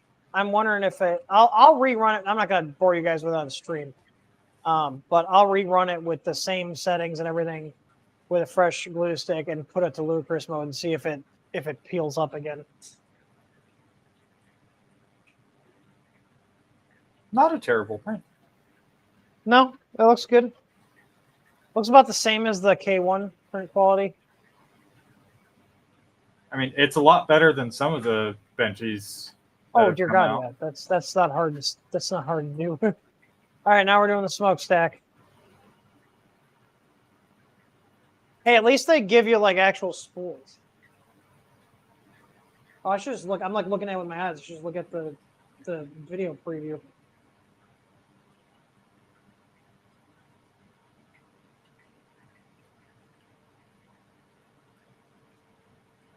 Oh, it failed to poop. Failed to poop. No, Bambu's never mess up. It must have been something you did, Tor. My failed poop. It was still stuck to the nozzle. Doesn't it have a wiper? How does it fail to poop if it has a wiper? Failed to wipe fully. I hate when I fail to wipe. Okay, what are we doing now? Okay, we're pooping again. Oh, we're retracting the filament. Okay. Yeah, that's just ooze, I'm pretty sure. Oh, so it pulls it back to get ready for the next print. Yep, it'll recall it all the way back into the AMS. That's nice. I do like the AMS is slick where you just put it in there, it feeds in. So I will say, loading filament, super fucking easy. If you set up your AMS in your slicer, it actually does really nice. Yeah, no, it printed a nice benchy. What was that line on the front?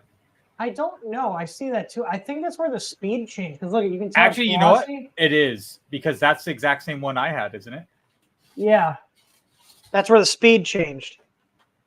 No, it came out good. No, good print quality. I really want to see. So basically, okay, close. Now let's see. I don't want to update anything, and I also don't want to check bore you the guys version. because this stream is also going on 2 hours. I might. Yeah, we want 1080p. I want 1080p. Oh, I need an SD card. I might have one laying around I can throw in there. Let's see. 1.0.6.02.1. Yeah, 1.0 or sorry, 1.6.2.12. That's what it's on. Yeah, so you don't have the fancy noise cancellation update. Well, I don't want to do anything until because I want to do a packet capture. Especially since they said they're changing what they're logging. That's rootable. Yes, sir, it is. But have they even released that yet? Or is it just still all the it's still a giant YouTubers? Yeah. I don't understand why they're like, are they gonna like sell it? Like, what's the angle here, right?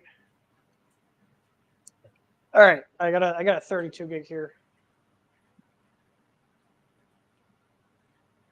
Let me see, did it detect it?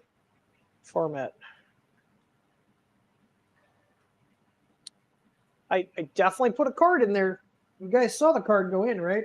We know it went in the right way because it's in. It clicked.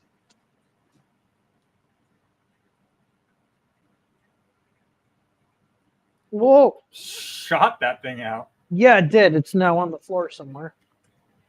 God damn it, that was a 32 gig too. Okay, hang on. Let me try it again. That's not what I want to do. We'll clean the contacts here. Yeah, I'm putting it in the right way.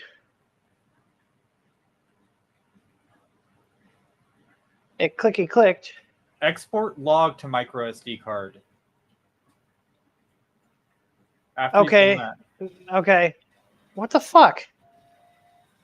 Hang on, let me try maybe I got a partition on my computer. It should be smart enough to be able to format a card.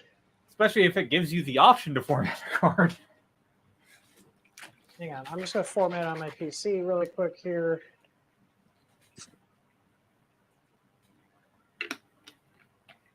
Well, it has no partitions on it. This was one that I used for testing. But it should still, here's the thing, I've got like dumb little devices that if there's no partition, it creates one.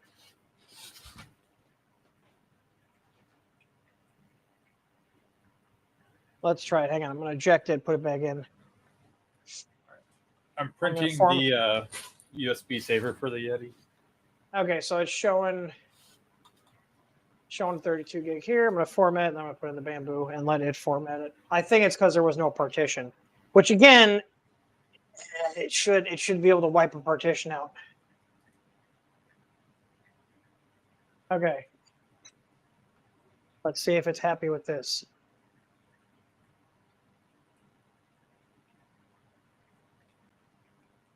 Yep, that was it. So you have to have a partition on the SD card. So if you have one that you like cleaned completely, wait,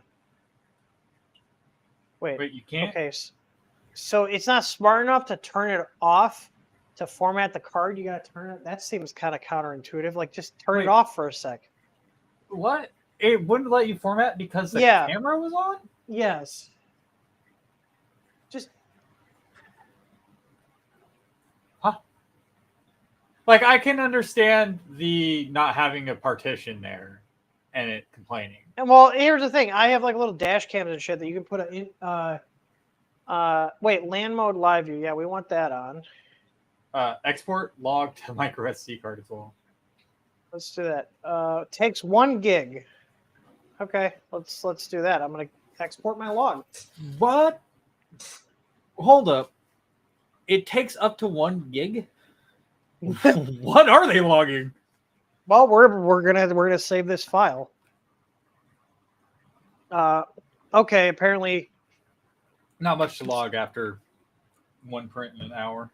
Yeah, there's All right, let's see. Let's see what's on the card now. I'm assuming they're saying that because if you've been printing for a while, you're gonna have a lot of logs. Yeah. Plus, it might pull camera. Yeah, there's a zip file in here. I'm assuming it's gonna be all encrypted. Yeah, so this is. Yes, hang it is on. encrypted. Have a good one, Moss. Yeah. So this is my log file here. This is what's in it. So it's definitely encrypted. So just looking at it as raw text. But I mean that's.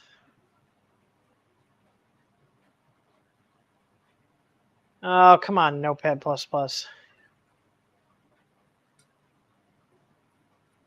I don't know if it's coming from because it's coming from the SD card. No, the SD card doesn't do anything. It's just I think Windows is just being Windows. Come on. Hang on, let's try this again. I should actually let me just close it and extract the file to my computer instead of just trying to go from the temp file. All right, let me export this. Extract all.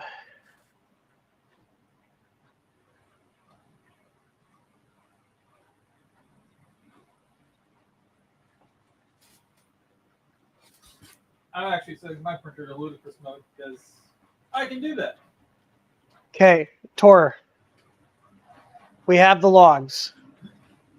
It's bad. It's so bad. We can read It's them so in plain bad. text. Oh, we can read this in hieroglyphs, okay? Okay, here's the weird thing. Look at, I get to this line here and it hangs my text editor. That's odd. It completely hangs my text editor. That's weird.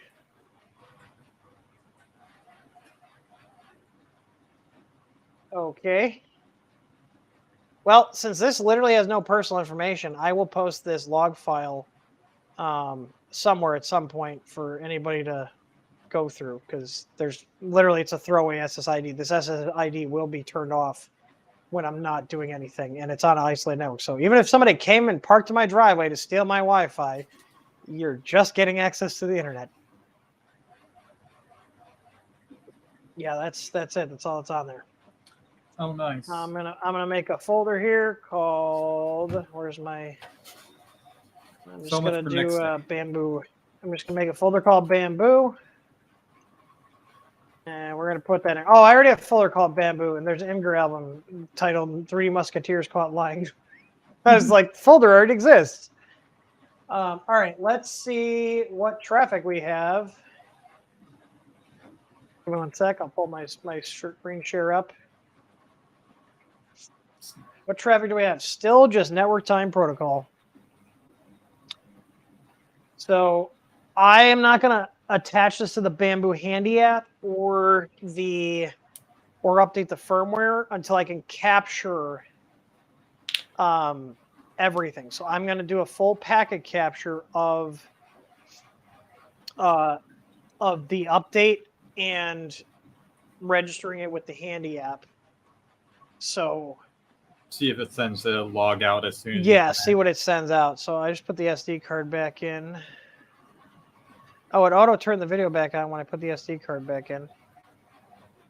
Just assuming you want fancy time lapses with a really dark camera. Yeah, isn't there like a poop shoot print in here? I did link you one on Teams.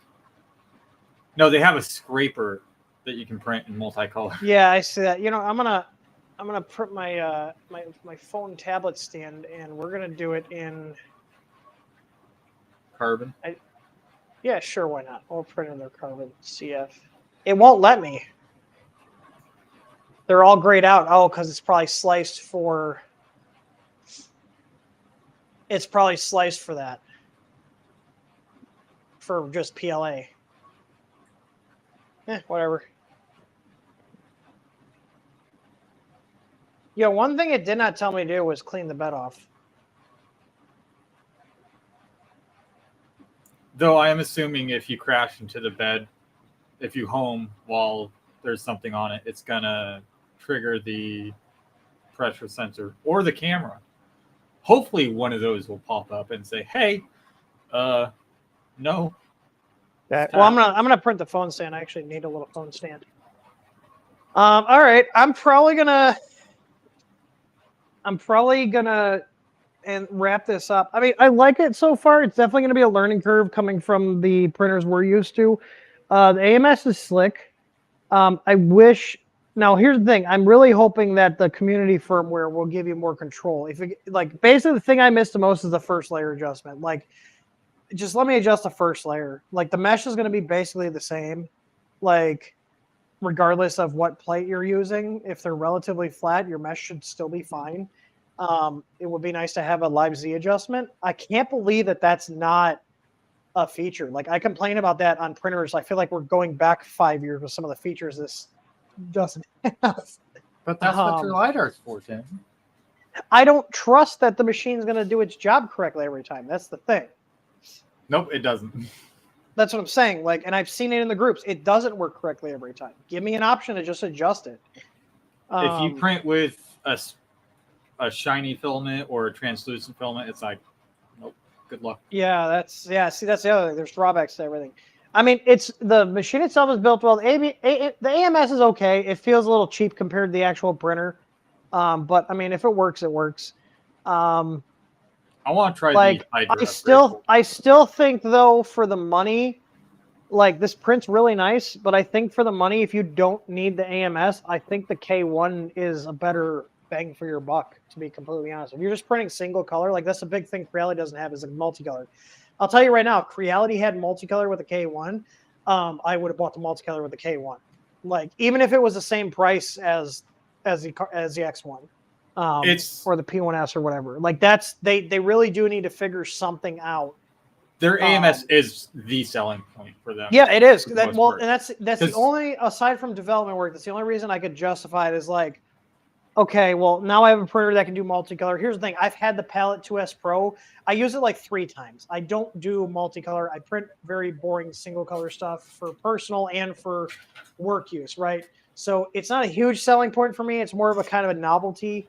The other thing is, too, the AMS wastes like a ton of plastic, like, regardless of what printer you have. And I know you can tune it. I know you can adjust it. This is after it's been tuned. This is after it's been tuned. Okay, maybe. Okay. I was not expecting that. That's a few prints, but still. That's a lot of plastic. That's after it's been tuned. I mean, for people that sell filament, the bamboos are great. We sell filament, so yeah, I'm running another print. I'm seeing how long it takes. Also, this color change, was not supposed to happen. Yeah, how did it get confused? No idea. I woke up and it was done. Yeah, I double checked the slice and everything. Nope. Yes, I see. Andrew said, I'm amazed it did TPU on the first chart of stock settings. I print TPU on my Ender 3S1 with literally PLA settings, and it worked fine. I'm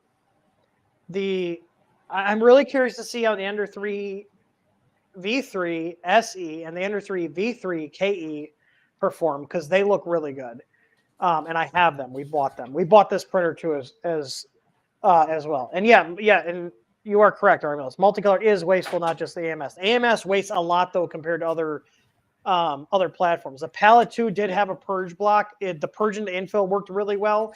I don't purge with the purge block at all either. I don't see. You don't need, the whole point of the purge block was so you could flush it out. If you're doing, I don't see why you would do a purge block and the poop. The poop is, you don't need, like, you have a way to poop the plastic out. The problem with many machines, their heads typically don't go off the bed, so they can't just push out the poop. So they do a purge block, right? So they have a spot on the bed where it's purging it out. The poop is purging the nozzle. That's the point of the poop.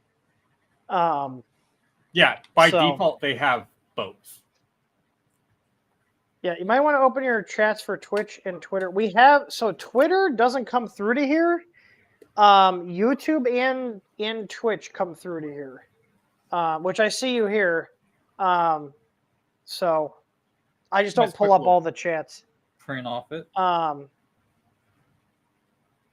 Yeah. So I don't think, yeah, I'm looking here. So Facebook, Twitch, and YouTube support chatting. Twitter or X, whatever you want to call it, do not support chat. We are multi-streaming though.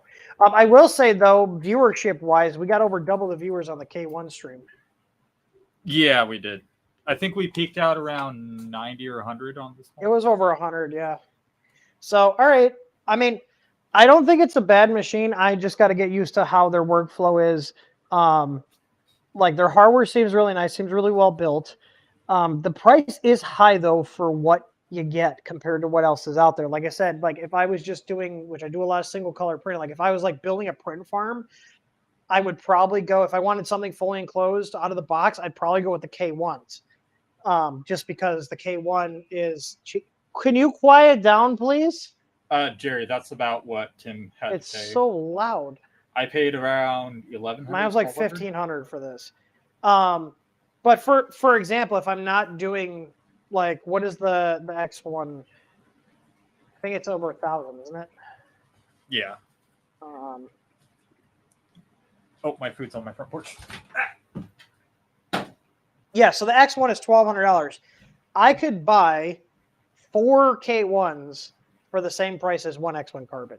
For a print farm, like that's a way better deal. The P1S is still, what is it, 700? I'm trying to find, hey, I'm going to their store. Why is their store not loading for me? They saw Okay, the so stream the P1, out. so the P1S is 700. So I can buy 2 K1s for the same price as one P1. So it's still, yeah, it's still not a good buy. Like I think the main reason to get these is if you want to do multicolor. Yeah, it's a hard sell. Just going on price, like the K1 was really good out of the box. Like I really like the K1, and for $380, that's hard to beat. Yeah. Like I do like the P1S. Like, yeah, I know I'm not saying Marlin. I'm not saying they're bad. I'm just saying bang for the buck versus what else is out there. It's not the best bang for the buck. It's doing its little calibration here. That's gonna print the phone stand. It's perfect if you need something that goes up to 16 colors. Like there's not really anything. Well, and people are saying like, oh well, it's it just works. The K1 literally printed out of the box just fine. Like it printed. We literally put filament in there, and no, I do. I do have my own problems with Creality. They have kicked a lot of people out of the 3D printing space just because they had so many issues starting out. Oh, well, that also has to do with people not like doing their due diligence. So, I mean, I don't know. We'll see. We'll see where it goes. I want Creality to stay around. I want all these other companies to stay around because like they're giving you more bang for the buck for the machine. Yes, their tech support may suck, but also I'm seeing a ton of people saying Bambu's support sucks, so you can't even argue that anymore. I've seen a few posts like yesterday and today where people are starting to get replies, but people were complaining for a few days where there was like, hey, I've been waiting 3 or 4 days. There's still no reply. Yeah. The 3D Chameleon was essentially the first version of the AMS that Bambu. They have that for the Bambu printers too. I thought you could put on the P1. I haven't messed with their new one. Their first. It's just G code. Yeah, their first version was horrible. Like it was like we had one of theirs actually burn out one of the E motors on our control board because it basically is hot plugging stepper drivers is basically what it was doing. So, Jerry, you better go over that thing and make sure you can message them with any issues and get replacement parts while you still can. Yeah, and here's the thing: I've actually recently, because I've had to contact Creality. Like, here's the thing: Mike extruder, I did some more prints on it. The extruder's working, but that was a known issue that's been replaced. I'm assuming that's why That's why they were clearancing them out, because they were trying to get rid of the old stock. But Creality is sending me a new extruder, which I'm actually going to send them. I'm going to send them those pictures here before I forget. So, but I won't waste your guys' time. Appreciate you guys stopping by. Sorry about the rough start. Like I said, I was overthinking everything on here. I should have literally just done only what it said, and I'm like, why are you not working? So, but I will rerun the Benchy at ludicrous speed once the phone stand's done printing and see if it lifts again. Wow. So, I think it was a combination of the cooler room temperature in here with the low bed temp. I'll probably also do it. Well, I'll do it with the door open. I want to replicate the same things just to see if it happens again. So, but we used our adhesive on Creality's like same kind of surface, like their surface. The surface that came with the K1 feels just like feels just like the surface that's on the cool plate. Maybe it's the same, maybe not, but it was really close. So, and it worked fine. But I think it was just a combination of the cooling and the low temperature in here, because I keep this room pretty cool because it's not a separate furnace. Ooh, and now I'm getting hiccups for some reason.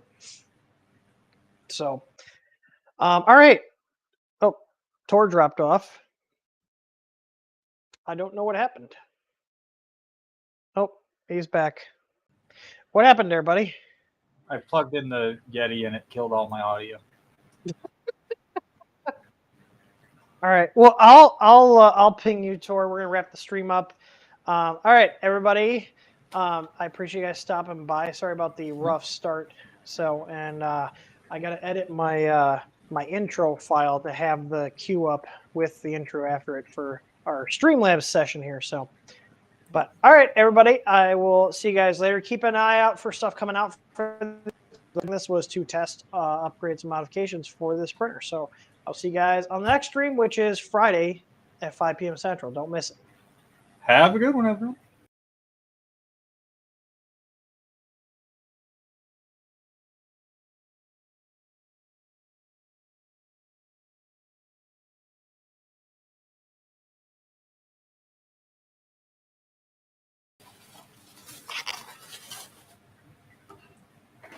Okay, Hello. I'm going to make it go faster. Yeah, I got the USB saver for the Yeti in like 10 minutes. Yeah. And I put it in ludicrous mode after like the 5th layer or so.